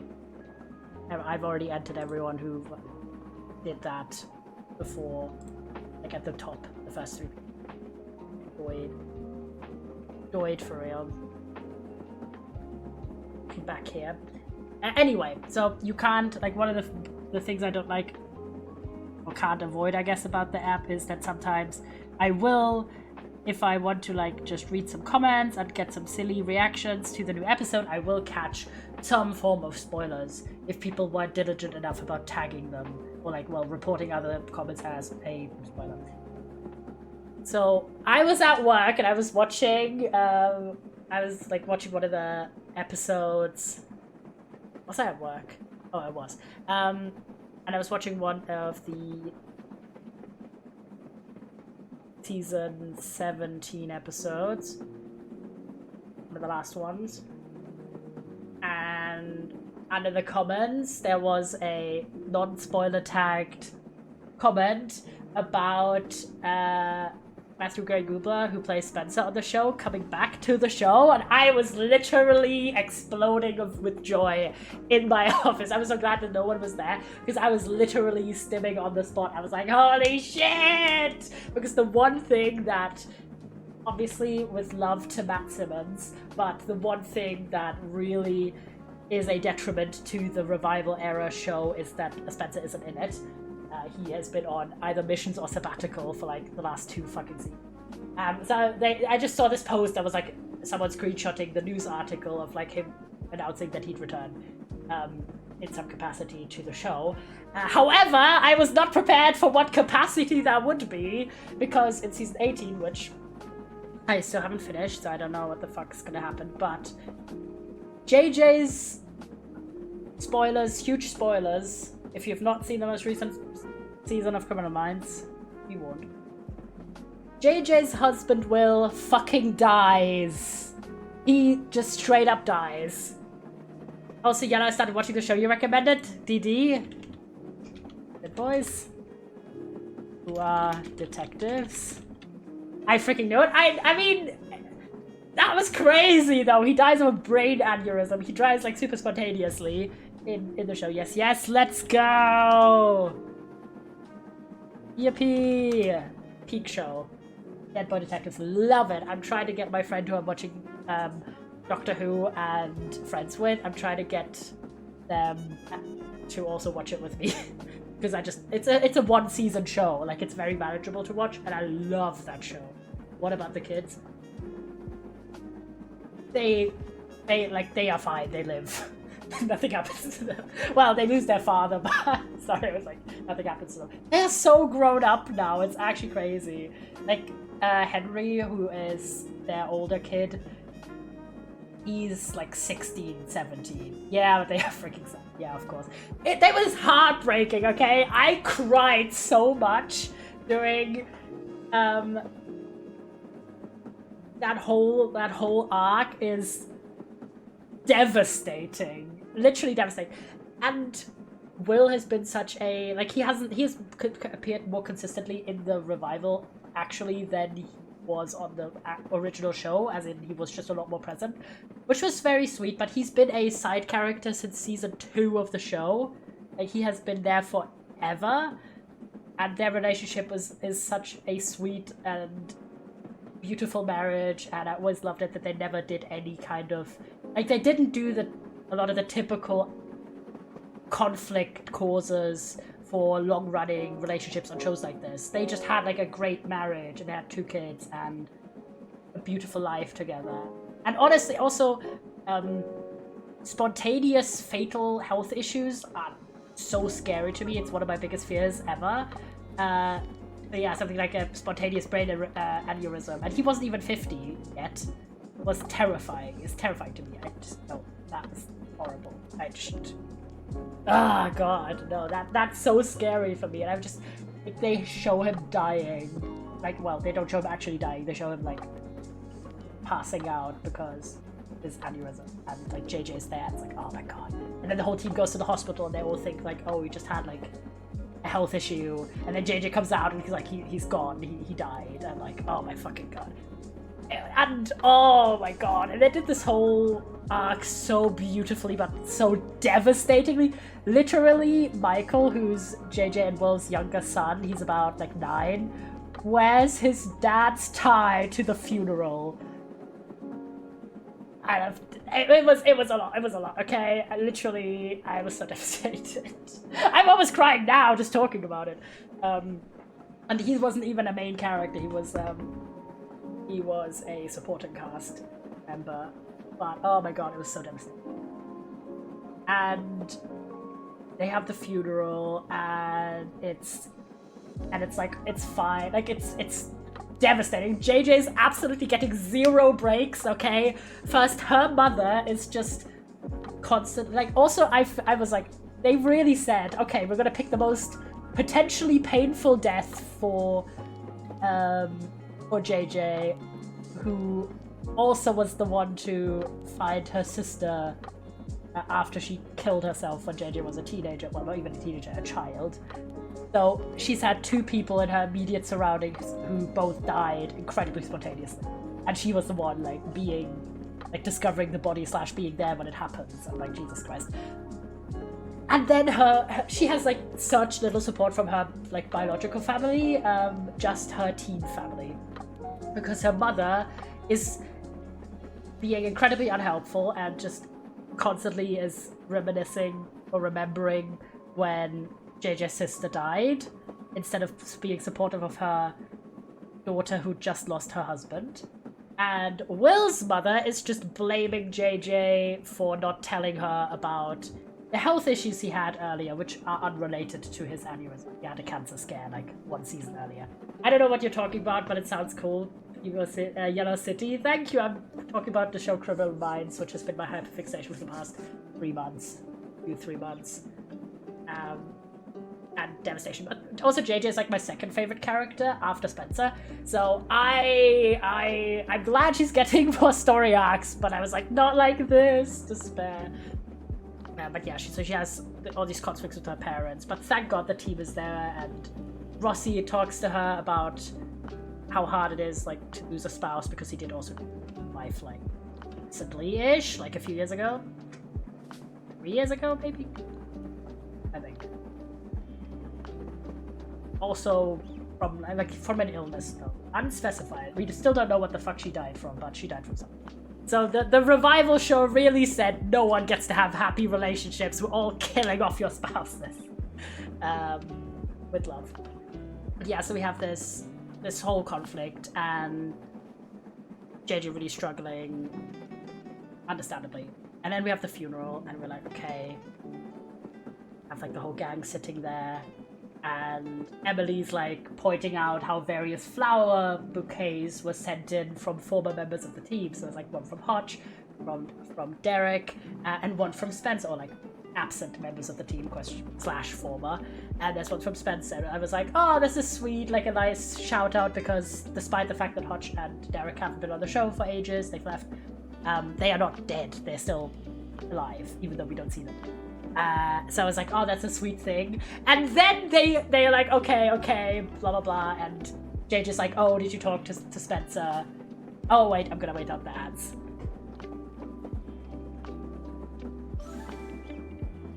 Adge time. Let me know when you're back from the adges. Oh yeah, I forgot to get to the giveaway. I'll do the giveaway after the adges. I just got so caught up about talking about Criminal Minds. Because of course I did. Not for me. Okay, lads. While this goes on in the background. It is time. If you are not in, now is your last time, last option to enter this giveaway to win one of 2 keys, potentially, of the base game of Spirit City Lo-Fi Sessions. It's the game we've been playing. Of course, right now I'm playing the DLC, by the train DLC, all aboard. But this is for the base game. Last time, dink donk. I'll give you one more minute to join. After that, I will do the spin to pick our winners. All abroad, silly, yeah. I really thought it said all abroad, but that's on me. It is all aboard, because we're going all aboard the train, choo choo, you know? Wait, do we have Peepo Train? No, we do have Peepo Train, there we are. Alright, all aboard the train. Train time. Oh, in this case, it's not train time. For you, it's chill room time. Alright. Give me 1 more minute and then I will continue my mapping. Oh my gosh, I'm so caught up. I forgot the time.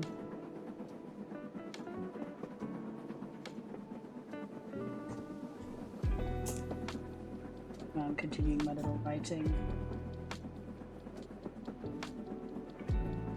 of my to-do lists. Waiting to get back into the rhythm of having it actually be happening. Okay, are you ready, guys? It is time. Spin number 1. Who is getting it? Oh, it tipped over to Bands. Clappies! Clappy! At Bands. 1 key. There we go. Alright, we're gonna remove Bands from the pool, of course. And do a second spin. Are we ready? Spin number 2. I love that you have the remove function. Okay, oh! And it looks like Alex is our second winner! Because Alex isn't here, but 1 key. Number 2. Clap. was actually working out perfectly. One of the winners was from the Discord entries and one was from the chat entries. Thank you so much to everyone who participated. If you didn't get the key via the giveaway, the base game is also currently 40% off if you want to check out. Again, I got sponsored in the sense of getting the DLC all aboard for free and also getting these giveaway keys to give to you, but I am not otherwise compensated. I just really love this game and I think it's brilliant. The DLCs are also, at least the older DLC is 10% off. There's also a discount on some bundles if you are intrigued. The new DLC is also $7.80, like both of them are $7.80 regular price. So right now the base game is cheaper than the DLCs, but the DLCs are also still very affordable and offer lots and lots of cool content. Couldn't be enjoyed. Thank you so much again to Mooncube Games. Hard, love them. They're literally the only people ever that have sent me a physical mail, which was so sweet. I still have the postcard they sent me on my wall in front of my desk, and they sent me stickers and stuff, which was so sweet when the game originally launched. Love them with my heart, hearts of hearts. And I'm so happy that we've been getting these cool DLCs. But also the main game again, it took me about 150 hours to get all of the content, like the achievements for the base game. And I haven't even unlocked all of the content because a lot of these are, like, you could just get these. Look up Vance and Alex, crappy. You could just get these by spending time in the game. You can't like buy them. This is an in-game currency earned exclusively by playing the game. And also to Vance and Alex, I will reach out after stream to, I'm gonna write this down, and right, to give you the prices, okay, the keys, after the end of stream. And I hope you have a wonderful time with them. If you are a student or you go to school or any kind of things like that, I feel like this will be so perfect for you. Anyway, my rant. But yeah, so basically they have all of these flower bouquets for the funeral, which was such a nice nod to acknowledge these characters that haven't been on the show. If you're a student who go to school, you know what I meant, like if you're like a college student or you're a school student. Because like that was like, this was a classic bilingual thing, because if you are, because in German we have two different words for if you are a student or if at a university or if you're a student at a school.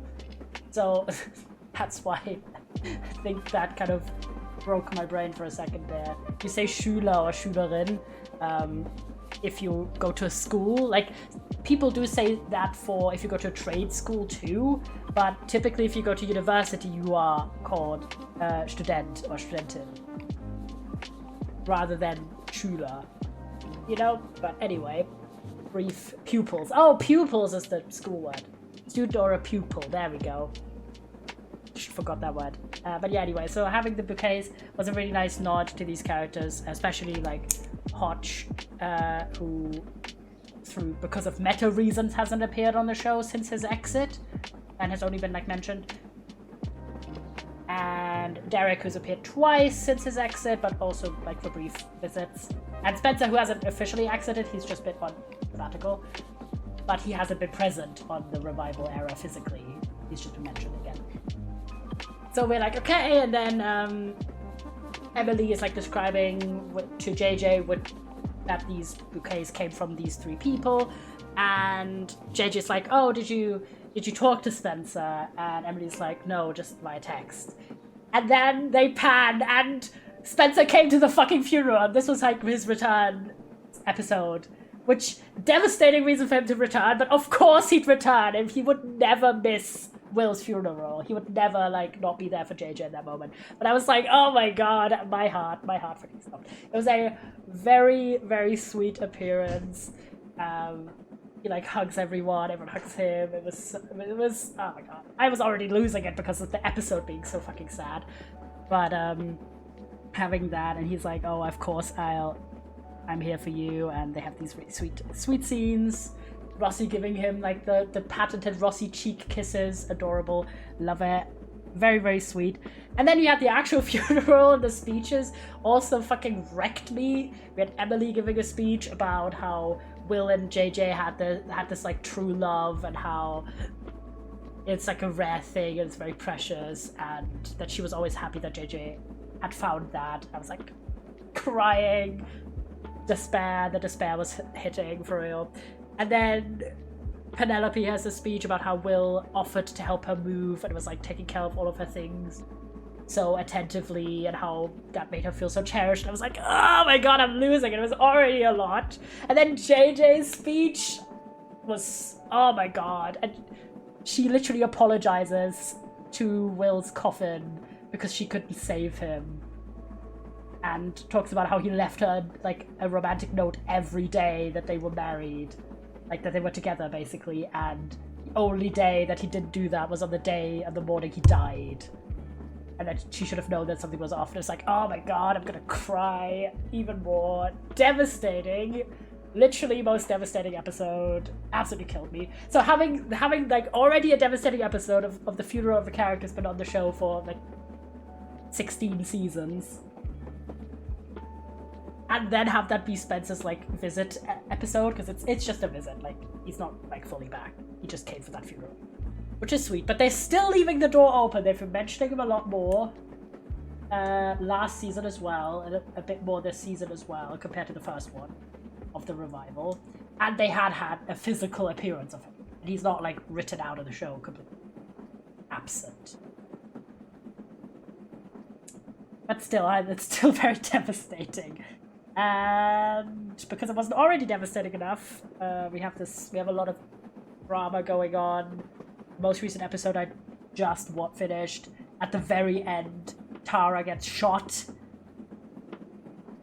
and we don't know if she's dead or not. Classic. And also the next episode is titled Tara, which is never a good sign. If you know anything about Criminal Minds, having an episode with titled just the first name of one of the characters on the show, something bad always happens to them in that episode. They get shot, kidnapped, nearly die, like something bad always happens. Or in Spencer's case, framed for a murder. Happens. So I'm terrified of this. So I have that episode, and then I have two more, and then I'm done with the show, and I'm fully caught up. And I'm already devastated, not gonna lie. Devastation is already hitting me.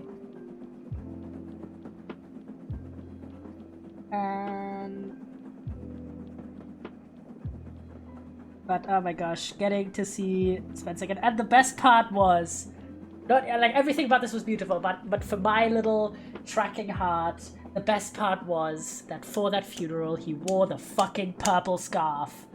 It was back, and we were so back, okay? We were so back. It was so Jova, but then we were so back. So I was very happy about this. But also I was absolutely devastated. That was crazy.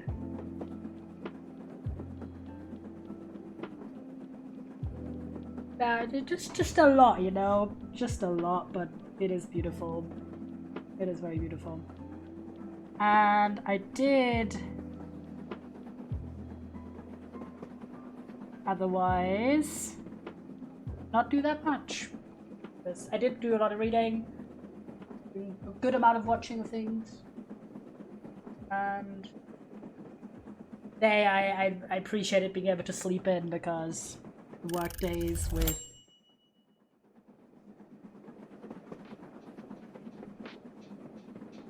I do one more time I go through, and then we might squeeze in a little demo if we can. I also want to try and get that second spirit.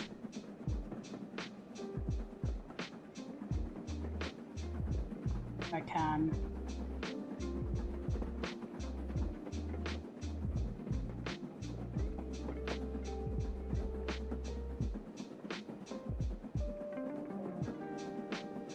But yeah, as I've established already, And what I'm also doing is I'm still working on catching up on SVU, because I'm only like 10 episodes away from having finished the most recent season of that.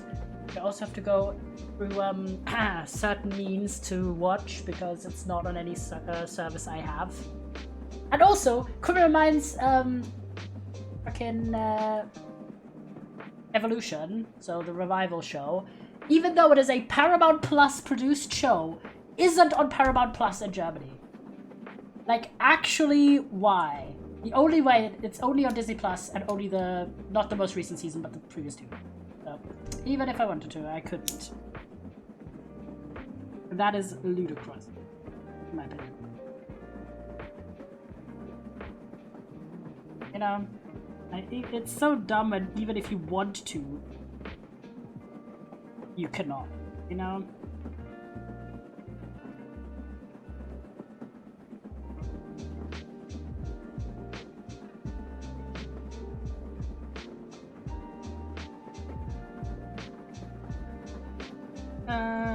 Otherwise, what else? Oh yeah, the vest arrived, so now all of the 3 new outfit items that I got off of Vinted, the jumper, the cardigan, and the like buttoned up vest, like sweater vest, all arrived. They all fit nicely. The sweater vest is a little like tight, but I could probably stretch it out a bit. Be fine. Very happy with all of them. I did also get this one body lotion that I ordered as well, which was Whipped Dream by Pink. However, I did not end up liking it at all, because it's like meant to be like a whipped cream and sprinkles kind of scent, but the sprinkles scent was the only thing you could smell. It was really like artificially like, I don't even know how to describe it probably, but it literally did smell like plasticky sprinkles. Look up, I see my name. You won.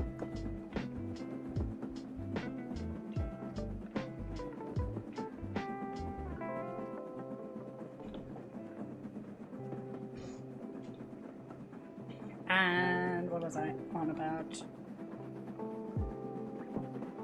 Things.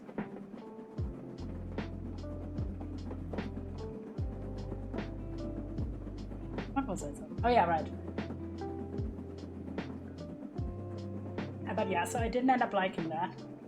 And also one of the body mists I ordered recently, also for Vinted, were Vanilla Sundae by Pink, which also has a sprinkles note in it. It's meant to be like a vanilla sundae scented one, so vanilla ice cream.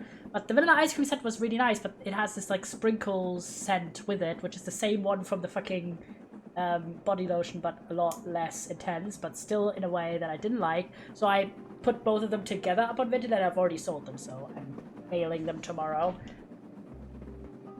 Made me realize, okay, I don't like sprinkle scented things, because I don't know, it just doesn't translate well in my opinion.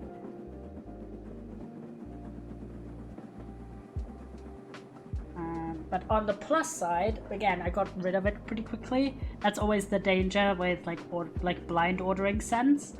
But for some of these, I have to, because they are not really available in stores here, so I can't like just go test smell them, even if I wanted to.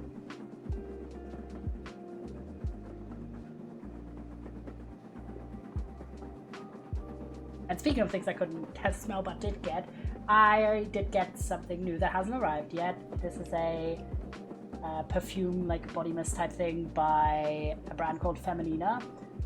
And this one is cinnamon roll scented. So I'm really hoping it has that creaminess with a bit of cinnamon, and it just doesn't smell like straight up cinnamon, because straight up cinnamon, like fucking cinnamon chewing gum, whatever scent, is like a bit too sharp in my opinion. So I'm really hoping it's the sweet creamy kind, which it should be based on the notes that I've read.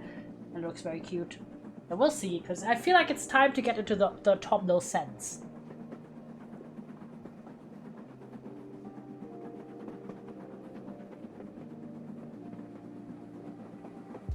But also I do use stuff up, don't worry. But I was telling my family about this today. I was saying that when I first started to get into scents, and like perfumes and body mist and stuff, I was kind of treating it the same way I treat my other hygiene products. So anything that I have is like shower or bath stuff or skincare, where the goal is always, if I get something, I want to use it up. Because A, these things don't last forever, and B, I don't want to have loads of stuff lying around that I don't use. I want to like actually use things. So I went with this like use up mentality for this, but now I'm kind of in the position where my mindset has moved a bit to be like, of course, certain things I still want to use up, especially like sample sizes, but a lot of my other scents, I kind of have more of a collector mentality, similar to like collecting books or DVDs, because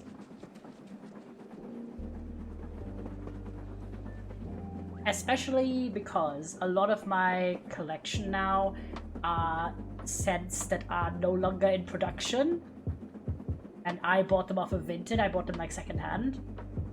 Well, as in, like, they are brand new still, but like I didn't buy them from the seller directly. So if I was using that scent up, I couldn't rebuy it, even if I like wanted to, you know? So, and perfumes don't go off that quickly. Like, you can have, if you take good care of them and keep stuff in shade, you don't expose it to light directly, or like sunshine directly, you can have these things for like months or years. Easily years. So there isn't that urgency that there is with any other kind of body care product, because it's not going to spoil that. Nope. At least not until like years have passed.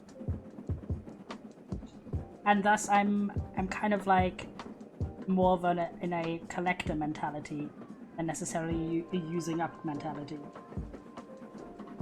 Except for samples. So, and I did use up one of my samples today. I used up the Hawaiian vanilla I had from Library of Fragrance, which was great. Very unique vanilla. If you're someone who likes a fruity, like coconut, pineapple-y, that kind of vibe vanilla scent, highly recommend. Hawaiian vanilla from the Library of Fragrance. The only problem is, as far as I know, the only size they have, at least on the European side, is the travel size that I had. They don't have the full size for it anymore. I think it's been sold out for ages. But the travel size is very good. It did last me like a few months. And I used it a lot. Yeah, so for like any kind of sample size or ones that I didn't like that much, I will use them up.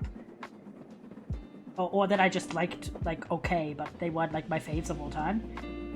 For those, I do use them up. But for my faves, I'm more like, I will use them, but I'm not looking to use them up, if that makes sense. But yeah, so I'm excited for the fall. God damn it, Americanism. The autumnal scents, especially, I'm really hoping that the cinnamon roll Feminina perfume that I got is going to be good, because I really wanted the other two scents I didn't get from the pink autumn collection, because when that launched, I got the brown sugar stuff, which is good, very spicy, has almost this like gingerbread kind of energy. It can be a bit intense, but it's very good. And then I got the buttery sugary, which is the maple syrup croissant scent. That one's gorgeous, excellent, loved it. But they launched two other scents which I didn't get at the time because I thought they were too autumnal, and I also wanted to not spend everything in 1 second. The ones I didn't get was Apple Crisp, which is like an apple pie kind of scent, and Cinnadrizzle, which is a cinnamon bun scent. So I really hope that the Feminina one I got, cinnamon rolls, is good, because I want to really pair it with that, because the Cinnadrizzle has a body mist and a lotion, which would be great. So I'm looking.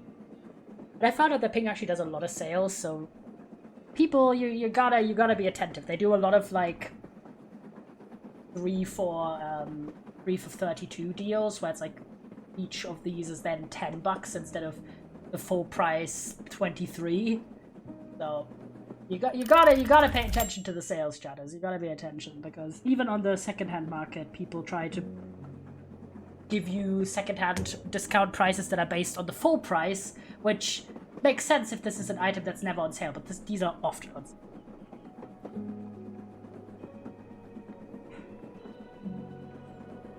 And otherwise, nothing huge. Just currently writing my to-do lists. I'm a bit behind. Another one, it's a little annoying to write them because I have all of my physical therapy appointments that I have to like write in every time. I, of course, made all of them in advance, and now I have like 6 appointments to list every time. That's true. I'm very excited for those to start again, because I got specifically the guy I had as my last physical therapy appointments. I'm getting massages, and the guy I had last time was like so fucking good, so I'm glad I got him again, but he only has time 1 day a week at one particular time, so all of my appointments are on the same day, just like a week apart.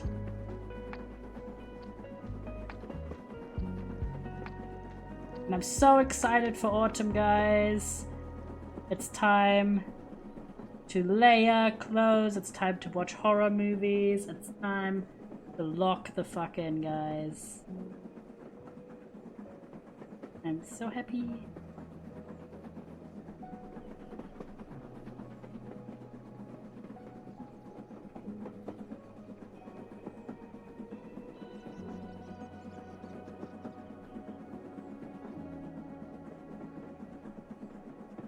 And then here. Bish bosh. 1 day. Good to go.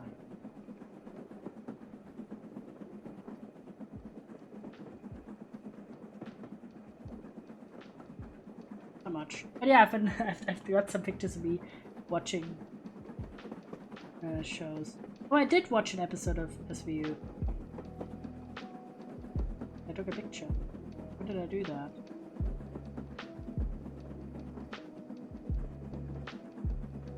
Oh yeah, on Sunday. Soldier Boys. There we go.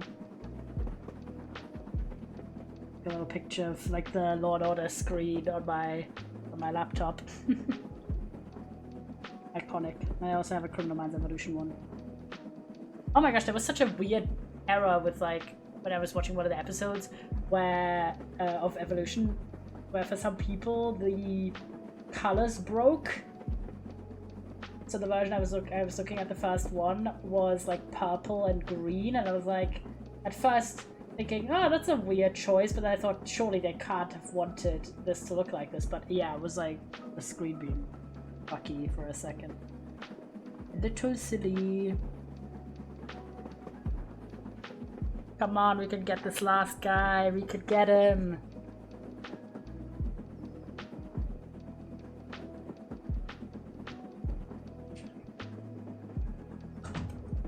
Working on my to-do list catch up. I'm currently doing the 23rd of August. I'm still a few days behind.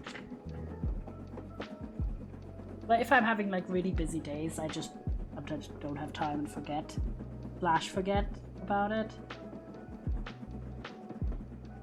But it does help a lot.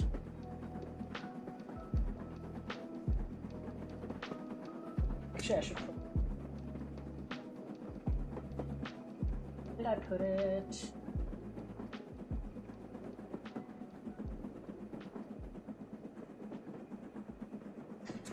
Maybe do that real quick while I'm here. One of the reasons I always do it at home is because I need to do the 2-factor authentication shit with my old phone. I'm too lazy to request the setup for it on the new phone. Mostly because you just always have to request a fucking password unlock thing per post. Sucks.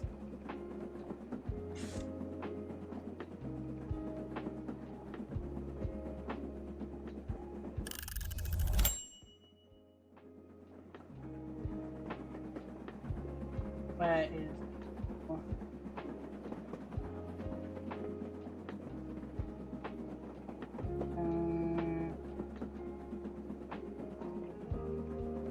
One that I wanted.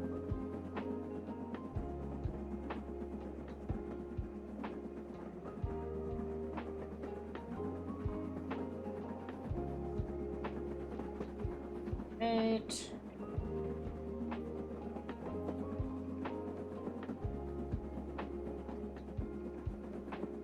Wait.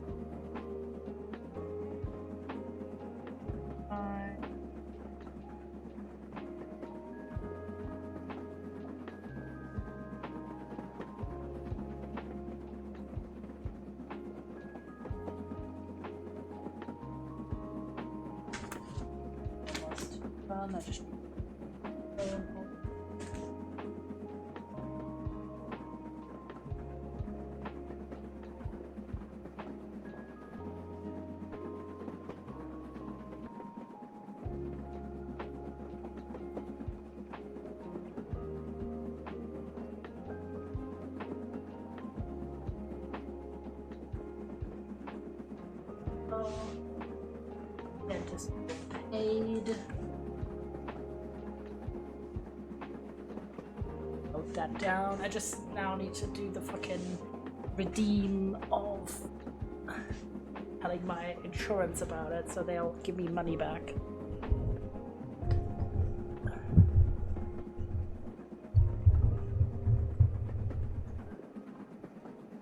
Bye, Netflix is calling me. I've been binge watching Manifested. Is that the plain one?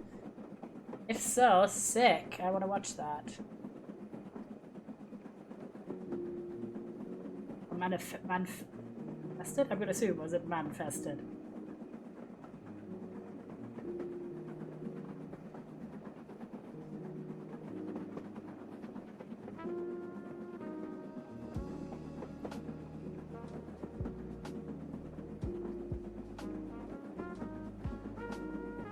By the way, have fun. Thanks for stopping by, I appreciate it a lot. Paid.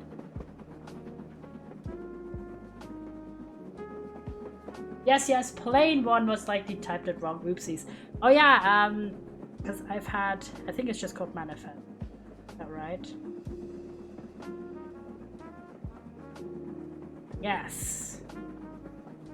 The one where the plane disappears, but then, or the passengers, it feels like it was only a few hours, but then in the real, when they land, they realize 5 years have passed. That one sounds so cool. I really want to watch that. I've had it on my watch list for ages. And it's a finished show. So, love to see it.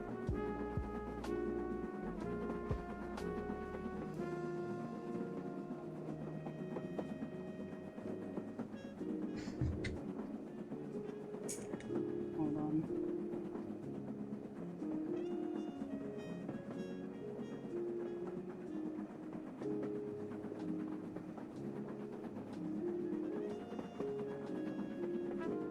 Times.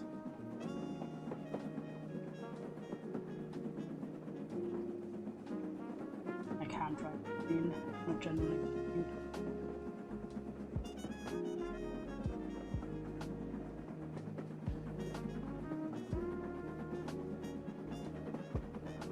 Recently trained myself to write my T's differently. I don't know, I wanted something unique in my handwriting. I don't know about you guys, but as a left-handed person especially, I was constantly told I had horrible handwriting when I was a kid. It was actually noted by my teachers in for all of my grades and grade papers when I was a kid. It's a little bit of a hodgepodge. I get by, you know. It's not like doctor's handwriting levels bad, and never. I don't think it was. Even when I was like 10.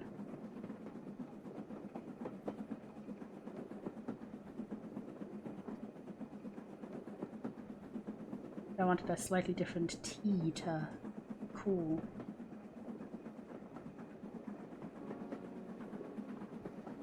I'm training myself to do that.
tomorrow I gotta get up real fucking early. I finally have my MRT appointment and it's at 5. It's at 8:15 a.m. Thank God I don't have to travel that far, but Jesus Christ. I had to wait 3 fucking months for this appointment.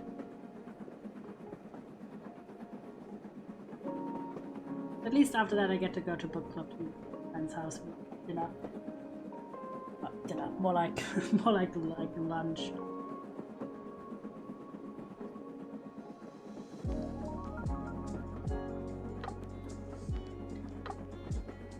Talk about the book that I put a lot of effort into finishing before.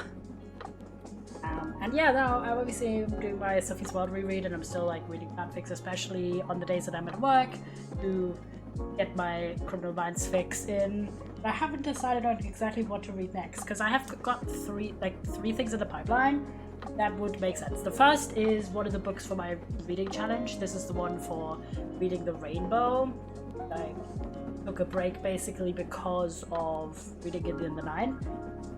And this is the first book of the Guardians of Ga'Hoole series, you know, the ones with the owls. That's kind of like Warrior Cats, but with owls. And the first one is like the Abduction. I don't know what the English title is because this copy that I have is actually the German one. It's Die Entführung. Kidnapping. Abduction. So I have that as an option. This is like not a long book. This is like a less than 300-page book, so I'll throw that in.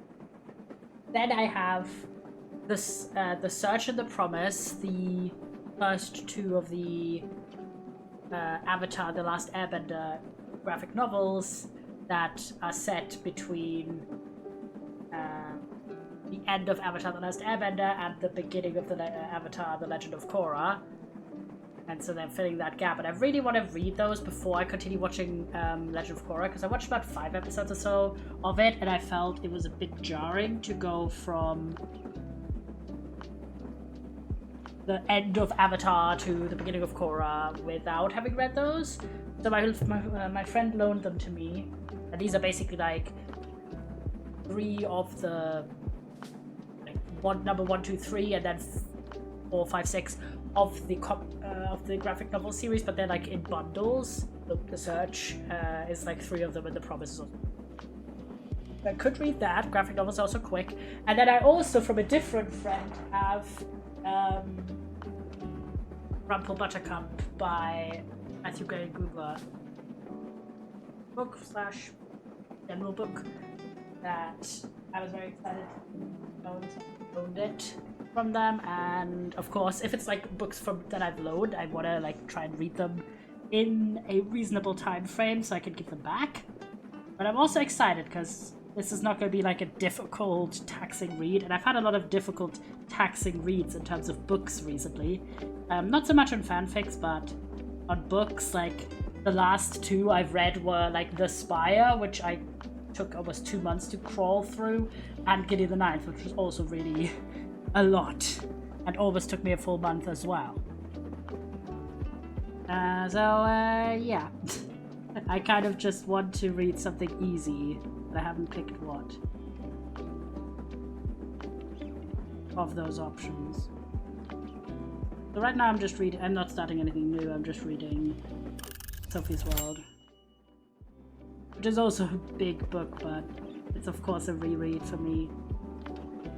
It also made me remember, because to me that book always has a special place because it sparked my interest in philosophy. Specifically like applied philosophy, or practical philosophy as it was. And that always ties it to one of the other things that really fed my love there, after I had already been sparked by that and also taking philosophy in school. Which is...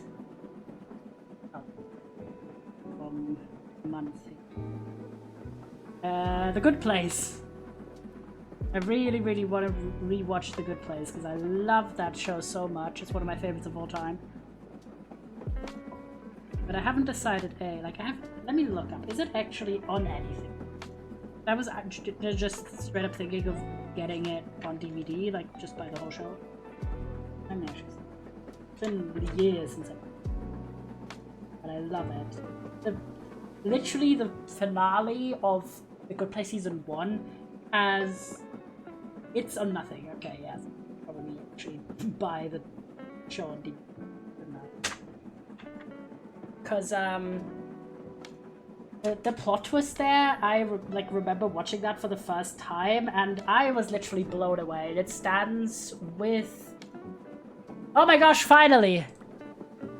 With, Oh my god! Look! It's a little flying otter! That's so cute! Holy shit. Love it. It stands as one of the best cliffhangers I've ever seen, and the reveal was crazy. Which, the other show that I would say has a similar level of cliffhangerage is School Spirits, which is one of the reasons I love it that much, because it's just so good. Let me finish the day I was currently writing about in my to-do lists, which is 23rd. And then we can actually do a little demo, I think, before we'll end the stream. And since it's so fun, we're of course going to do more of Spirit City on the channel. We'll see. I did want to do some other project working on stream. Some stuff is still secret, so I can't mention it, but I know exactly what demo we're going to do. So I do have one that is a spawn. Aviota is an excellent name as well. I am very pleased about that. Aviota. That is peak.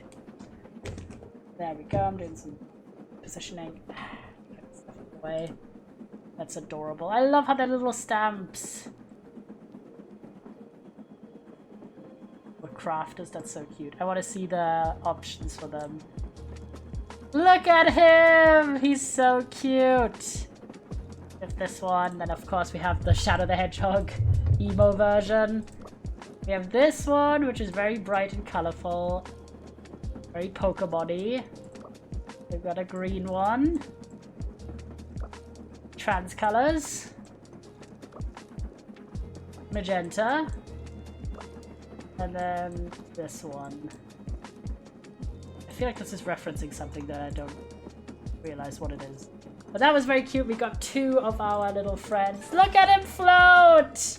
That's so cute. And I'm so happy about this DLC. We're still going to do the kitchen DLC stuff as well, because I haven't caught all the spirits there either. And I feel like it would be fun if they had achievements for the DLCs, because they don't. They just have the base game. It would be fun if you had like achievements you could unlock, but I don't even know if Steam allows that. Because some games like Sticky Business, for example, have DLC achievements, but they are like also achievements for the main game, so you have to buy the DLCs to get those achievements, like to be able to fulfill them. So I don't know if it's like a situation that it's either the DLC, it's either that something is an achievement regardless of if you own the DLC that it's for, or if that, like, if that's the only way you can do a DLC achievement, that it has to be hard-coded in, even for people who don't own the DLC. I don't know how that works or how that works, but either way, I absolutely loved this trade DLC exploration. Caught two of them. Also, by the way, guys, did you see the announcement that there's a new Cult of the Lamb DLC coming early 2026? That is a huge new expansion. It's Cult of the Lamb Woolhaven. Oh my fucking god, I'm so excited. Guys, we are playing this when it comes out. So Cult of the Lamb is making a comeback on the channel whenever that happens. I'm so fucking excited. I just saw it like before I started stream in my What's New tab on Steam. Oh my god. So fucking excited. But yeah, the demo I wanted to do was... Remind me. Was Die in a Million. As I did get that one sent to make some content about, and it looks very cool. So it says, have you ever tried to roll 1 million on a set of die? No, build the right bag of die and you might just pull it off. So this is a roguelike deck building die game. And considering how much fun we had with Clover Pit, I was very intrigued to get some more roguelike unique concept games in there. Very exciting. This looks cool. I thought we'd do that today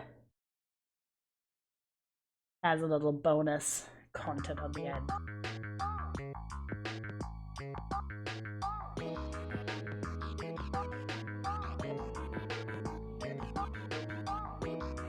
Let me...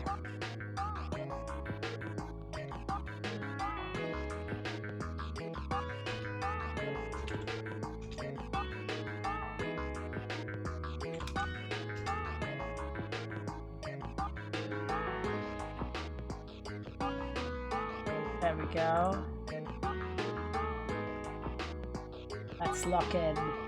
But yeah, as it says, let me read you the description real quick. I've read it already, but Die in a Million is a roguelike deck build about rolling die to try and get to 1,000,000 points. Combine the effects of more than 100 different die. Discover powerful synergies.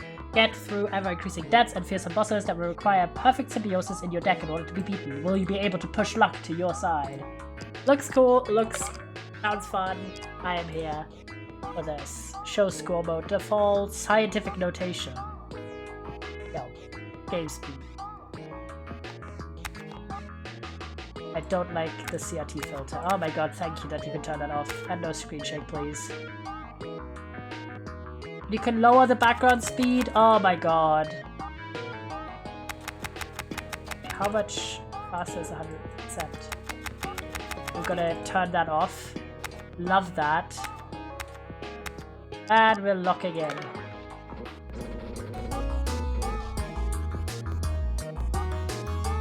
Let me very briefly though, hey, turn the music down a bit and also grab a new drink, and then we are ready to lock in. Be right back. Just round.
Shadows. I have returned. I've got a new energy drink. Remember that star fruit energy that I got from that one booth worker at Gamescom?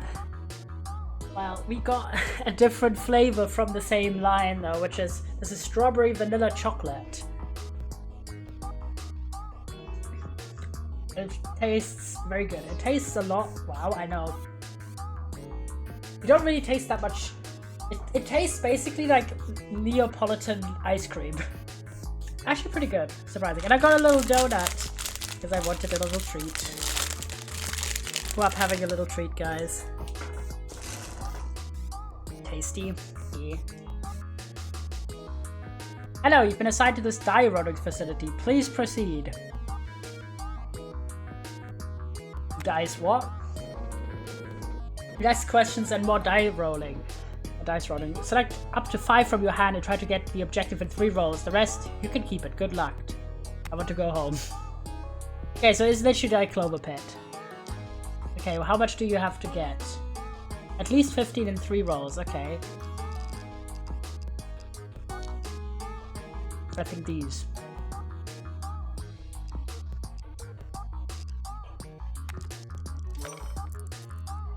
Ooh, Sudoku die.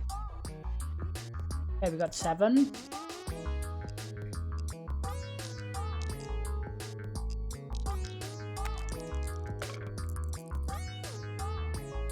Okay, we got 20, nice.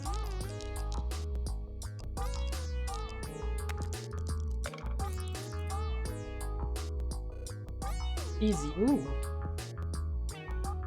This isn't very near any other die, its value is the sum of every other dice as if not set to 0. Oh my gosh, surprise egg! Kinder surprise! The face is a 4, destroys itself, then gives a random card. I'll grab this. Great job, here you can spend your coin or your points. And new die and other goodies, however the unspent ones will be carried over to the next round, choose wisely. The dots. I said no questions. Interesting. Bottle of caps. Rolls as many bottle caps as shown in its face. If its face is a 15, destroys itself, adds between 1 and 15 bottle caps permanently to your bag.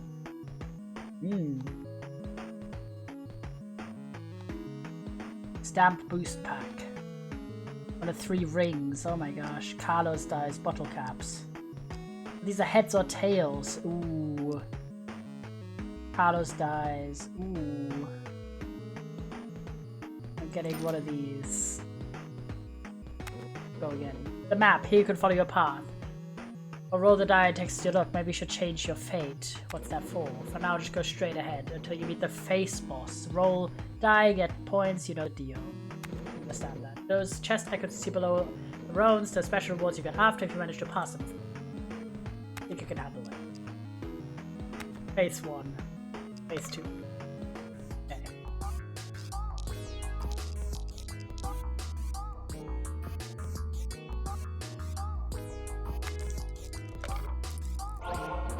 Cards. Use correctly to luck what strings are to a puppet. That's useful. You can only have 3 at the same time. You have powerful one-time use effects, okay? Carefully when to use them. Treat them with respect. They're a gift from an old friend of mine, Jay. Not.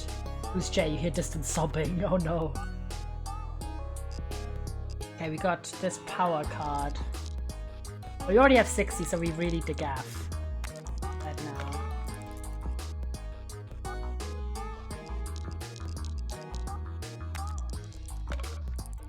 Except to get like more currency, I guess. That's pretty good though. Ooh, Cupideye.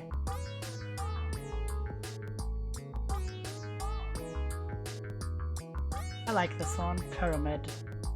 I'm gonna get this one.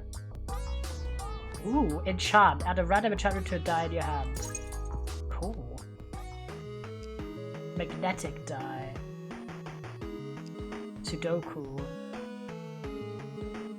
Per die matching its face. Last die. Bottle cap. Each enchanted die boost pack. Alright, we have to get 100. I think I'm gonna get this magnetic die.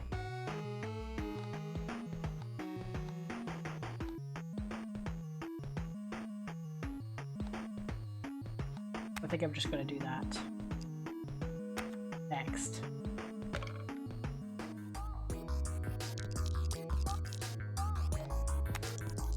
Have a look.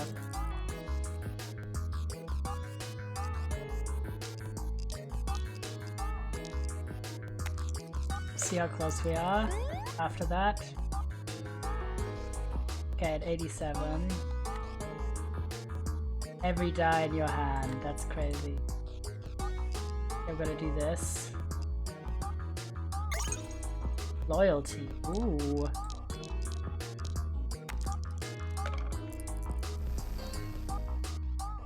That's good. Did it.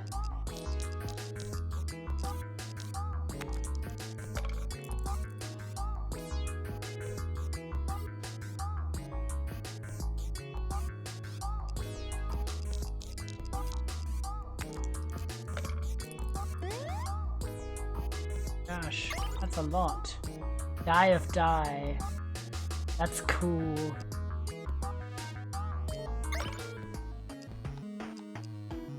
Ooh, D3. Echo activates its effect twice. These are even more expensive every time. That sucks. D8.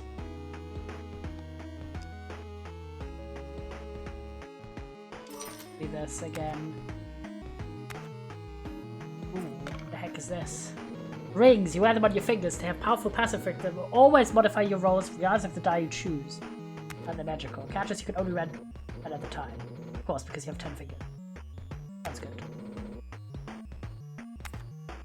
Ooh. Glamorous ring. 4 times multiple to everything in the first roll of every round, plus 1 roll. 8 extra value to die with the highest face. Extra roll, surely. Branching patterns in front of you. There are other special rewards you can try and get. Chest, magic rings, we got everything. Get those, of course. You just have to roll the die. Okay. Each reward will ask you for one or more faces. If you think your die can roll them, pay a small fee to randomly roll 10 die from your day. That's easy. The reward will deliver after the round is passed. If you fail, you can roll again. By paying one more time, of course. Seems like a scam.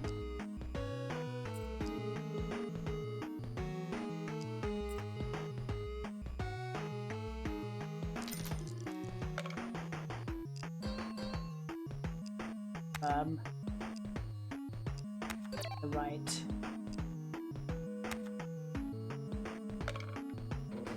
So you are starting to understand. Thank you for the collaboration. You're welcome. Just one thing, don't worry too much about the order of which effects occur. It will always be the best possible order for your benefit. That's nice of you.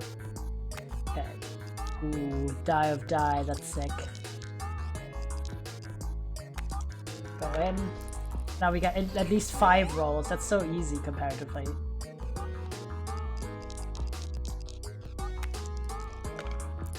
I'm gonna keep that card until the power-up card until the final round. The boss.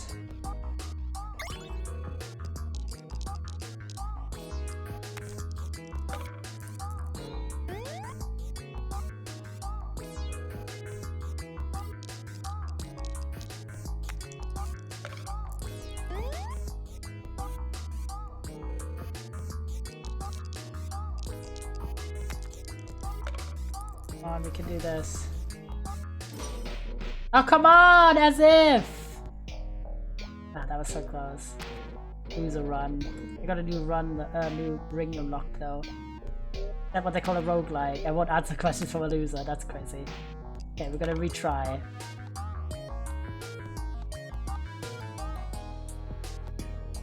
Do this. 20 phases, surely the D20. Come on, we gotta have the D20. Have a D20 in your bag, let's go! Pocket pencil unlocked.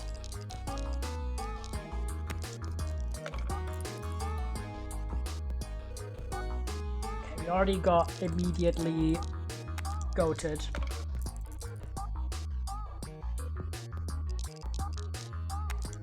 Oh, I only rolled with 4, goddammit. Okay, ancient die. Ooh, destroys itself and gives 1 rare or legendary die. That's sick. Joint die. How did this get here? Bottle cap. Take this one.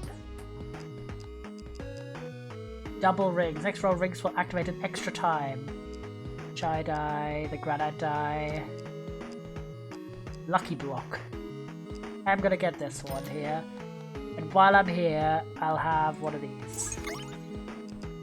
Carlos. The joint, the class. I'm gonna get the joint die.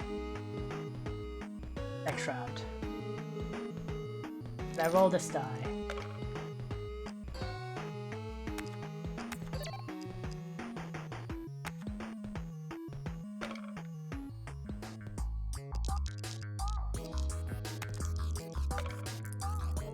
B.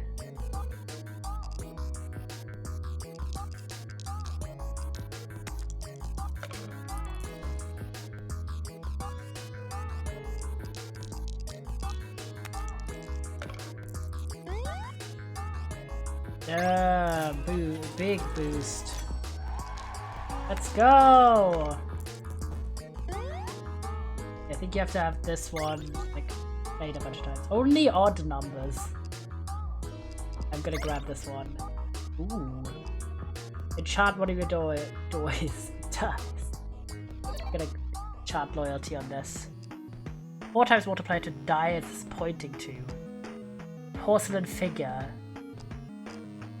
2.5 multiplier, 2 times multiplier, surprise egg. I'll get the pen, and then in. We're rolling the die. This is magic room, enchant whenever you die. Gold chest. I'm gonna get a gold chest. This is very fun. I'm liking this. The pyro. That's scary.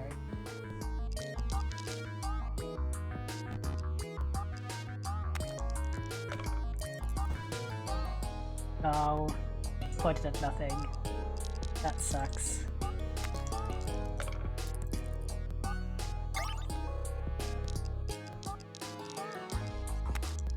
We're doing well.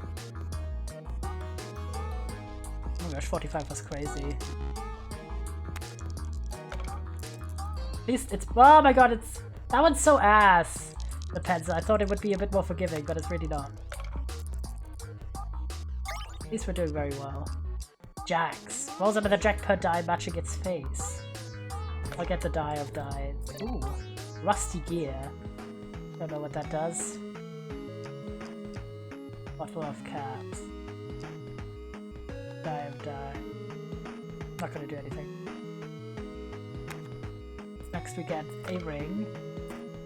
Conservative ring. Aura. Aura ring! Oh my god, the aura. Times multiplier to die with an odd face. Times multiplier to die with 6 faces. That's one. That seems more reasonable. Question mark or golden chest. I'll go with golden chest. This is very fun. I'm liking this a lot. Why do we only have 4 die? Oh, this ring. 4 times multiplied to everything. You draw 4 less die? Oh my god, that's such an evil ring.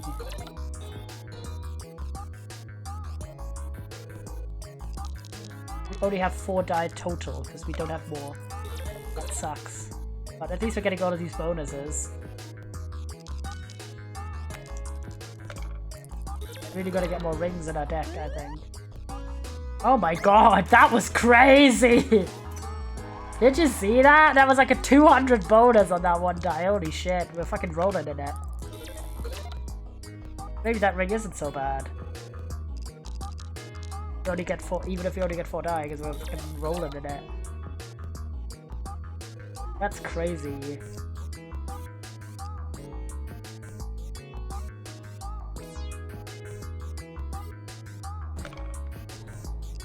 Mega die, oh my god.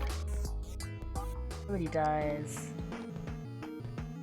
I think I want to try and go for this, and I buy Hoardering. Have at least 25 die in your bag. Of course. And I'm gonna have this booster pack. Roll 2 turns. I'll do 1 extra roll. We're doing good. We're doing good. I gotta be prepared. Oh shit! Oh fuck, I forgot. Oh my god, it's so evil that you can just roll, like waste a roll, but we're fine. Still, that was stupid of me.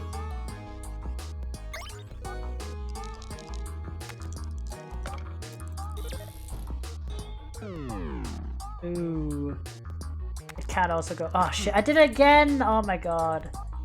It should be— I know it's like, because it's like that kind of game, it allows you to roll again, like to roll without rolling, but it's still evil. Ooh, 49 points. Let's go. Last chance to prepare yourself for the phase boss. The boss one. Like an over round, but the boss introduces a new room. If you haven't already, check it by clicking the map icon. Got it. All your unspent will disappear when you leave this room, so use them mindfully. Besides that, you could buy something special. Okay, I just want to go home. So, okay, we don't— all your will disappear. Okay. We'll go with the piggy die. You could do the cards. I'll definitely buy cards. Multiplier times 2. We don't have card slots anymore, so anything else doesn't matter. I'm just gonna buy all of the good dies because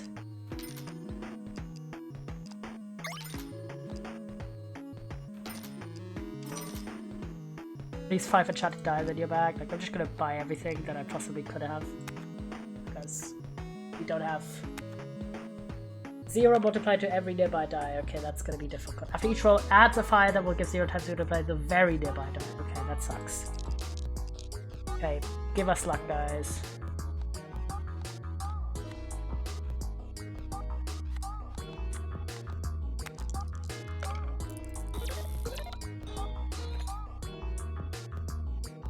Not a bad start.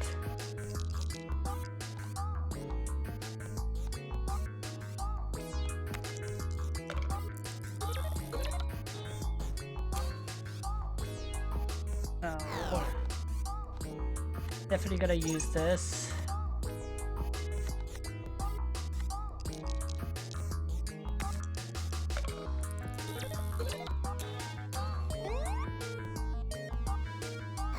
Yeah, that's really hard.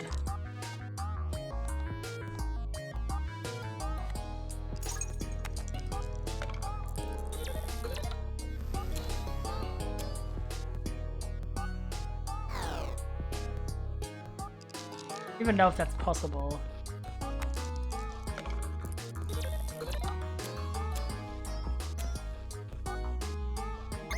Is that what 64? Don't think I can do this because there's more and more fire. These 9 on the table. Yeah, everything is fucking 0. That sucks. Okay, we'll do one more. Because I'm getting to know this better. Get this die pack.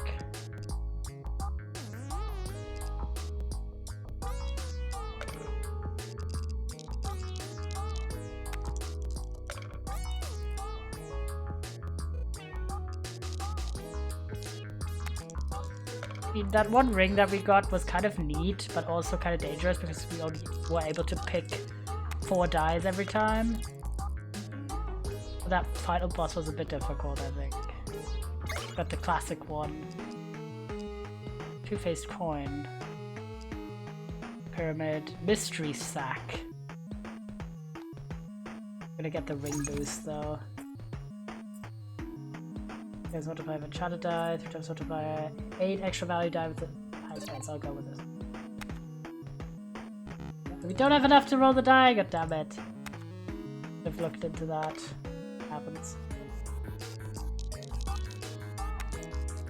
That ring is tiny. But it's gonna be very helpful, I think. Having some more good passive effects might be the way to get through this. At least we're having a lot.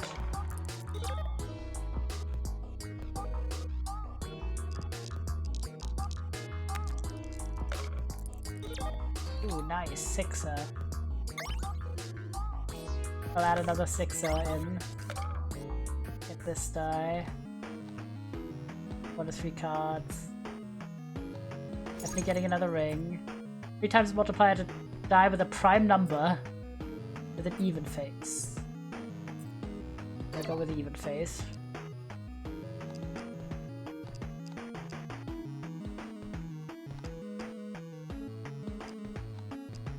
Get this.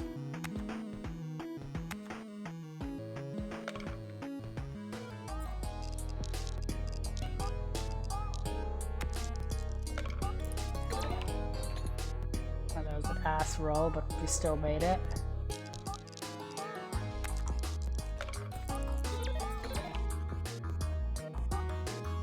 Two times multiply, I think it's going to be very helpful.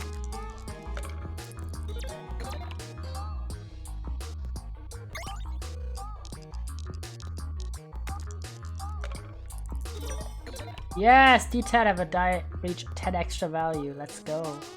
Unlocking so many dies. This is very, very fun. It has a similar vibe as Clever Pit because it's also like that luck factor, but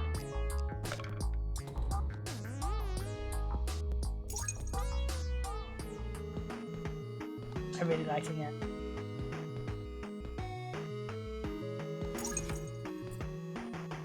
Attempts after my first round. These are the 2 plus 1 roll. I get 1 roll. Only even number. I'll go with that. And the die of die. Good. Have another ring. You can have 10 rings, I think. Developer. Die with 1 in their face are worth 10. Magic ring, 2 times multiplier to enchanted. The last roll, 4 times multiplier to everything. Go with last breath. And we're gonna get that chest. Next one. The objective is extremely high. So many rings.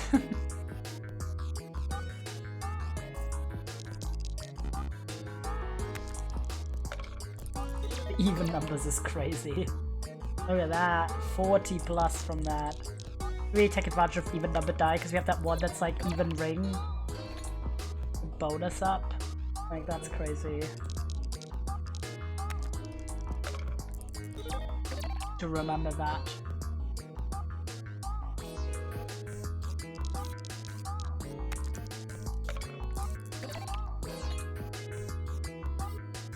Gosh, we're absolutely slaying right now.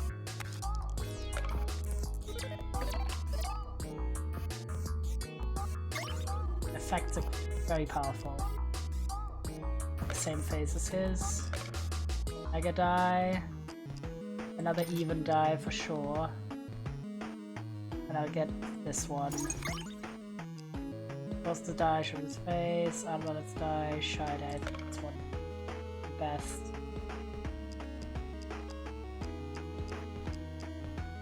And I'm fine. I wanna die. Die. Roll this die for this extra reward.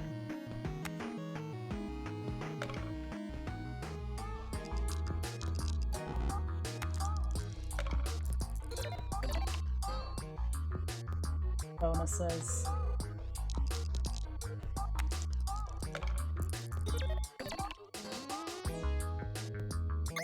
Bish bash bosh. Oh my god, that one's crazy. 40.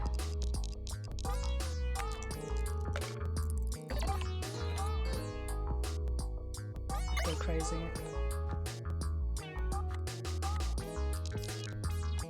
Okay, we'll actually now.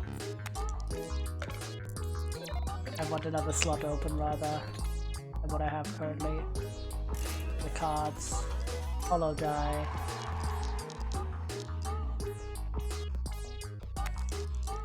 Not the fucking hollow dies. God, look at my count at the bottom, gee. I'll only get even numbers. That D3 you got there, I'll give you a psycho die for it. Trade. Thank you. All will disappear. Of course.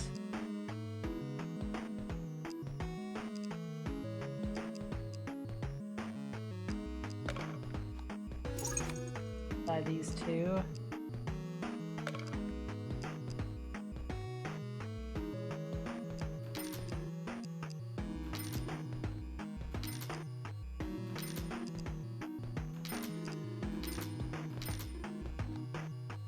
Special rewards the next round and map without running die. Transfer. Even for sure.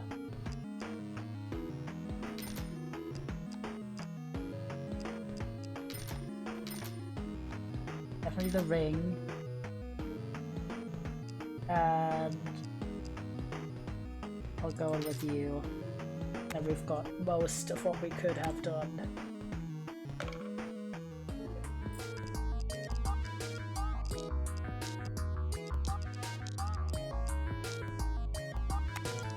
Objective is extra high. At least 1k is insane.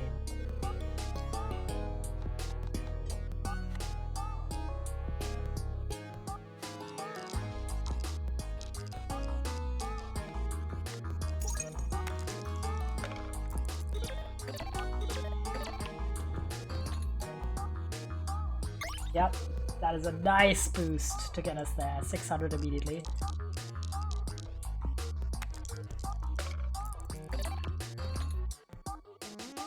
Especially because this one's ass. If somebody hollow die, I'm gonna reroll my hand.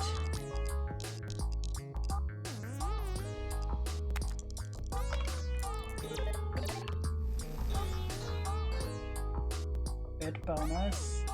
This is gonna be tight.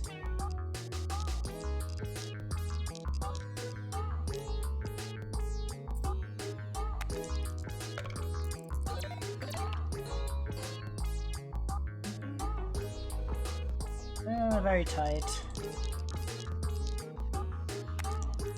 could make it, but it is tight. Yeah, no. Damn, it was very close though. 851. This is great. This is very good. A little bit simpler in aesthetics compared to Clover Pit, but does a good job with the mechanics. Say a 4.5 from me.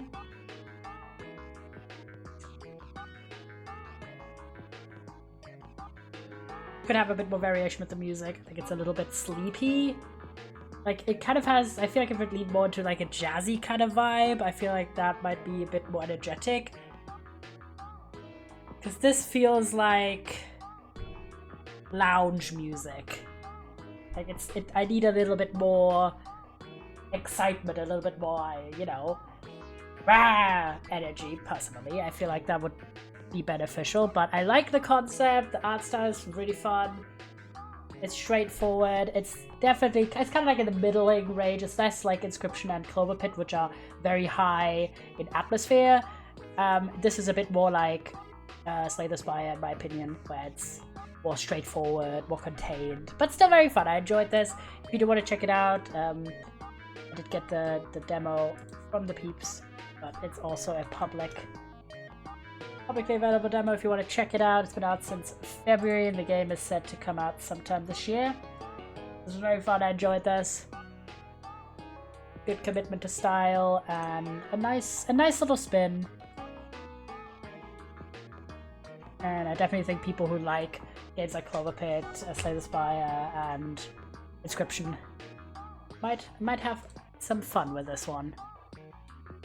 But yeah, thank you so much for watching the stream. I really appreciate all of you boys, and thank you so much to Mooncube Games for giving us new keys for the giveaway and giving me the new DLC for Spirit City for free. I really, really appreciate it. It was such an honor, and I absolutely loved getting to know All Aboard, not All Abroad. And then we had a little bit of time to do Die a Million. I also had a little Spawn content obligation for that. Lock in, guys. And speaking of Spawn / content obligations, this Friday is going to be our next stream. Tomorrow I've got that MRT appointment really early in the morning, and I've got book club, so I was kind of thinking that by the time our typical stream times come around, I would probably be quite tired. So I'm taking tomorrow off, but on Friday we are so back, and we're going to be playing Prospector, which is a planet farming exploration type sim. Played the demo for this a while ago, and it was very cute and fun. I got the full game from the devs, which was very, very sweet. That'll be at 5 PM BST, same time as today, and we're also going to play some Tiny Bookshop, getting them vibes. And on Saturday I'm at my friends for their birthday party, so I can't stream either. But on Sunday we are so back with Minecraft Hardcore. We are going to continue building the trading hall. I really liked was that Sunday last week? I don't remember, and that's why I'm checking. I think it was Sunday. Yes, it was. Last Sunday when we played some Minecraft Hardcore, I really loved that. So we're doing more of this Sunday, and we're also going to do a little bit of Date Everything. Probably like 1 or 2 days, we'll see. Really like it. If you're new here and you don't want to miss any of that content that I mentioned, run the ad real quick. Then follow the stream. So if you want to support and not get this ad right now, you can subscribe. I really enjoyed both of the games we played today. Obviously one a demo, one a full game. And now I'm pretty close to get 167 hours in Spirit City Lofi sessions.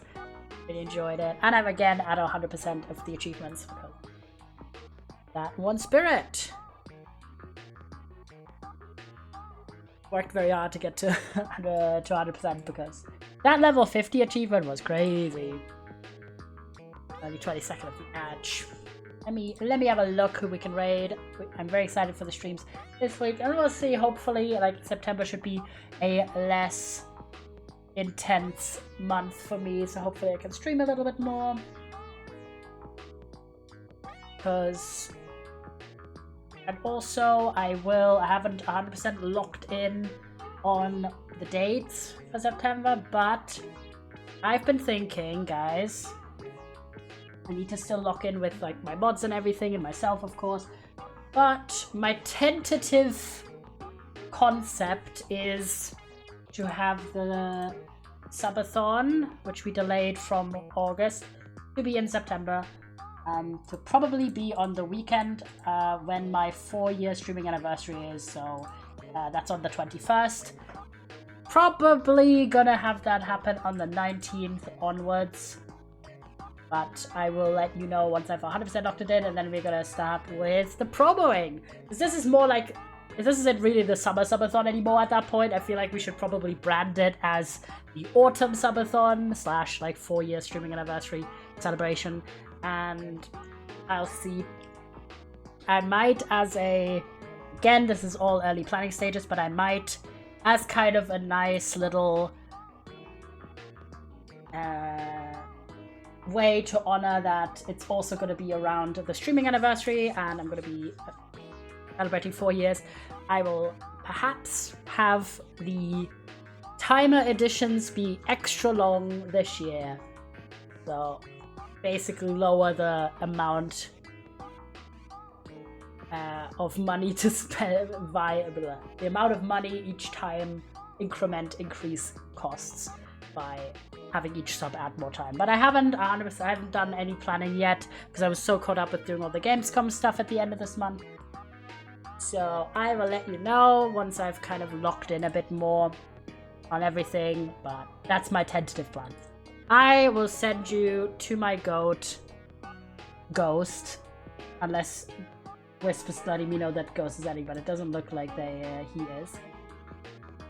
And he's playing Home Safety Hotline, which I think I have this either on my wish list or I have the demo for this, but I'm not sure. Either way, it's like a retro style horror game. Looks very cool. I absolutely love Ghost's new VTuber model. It looks very sick.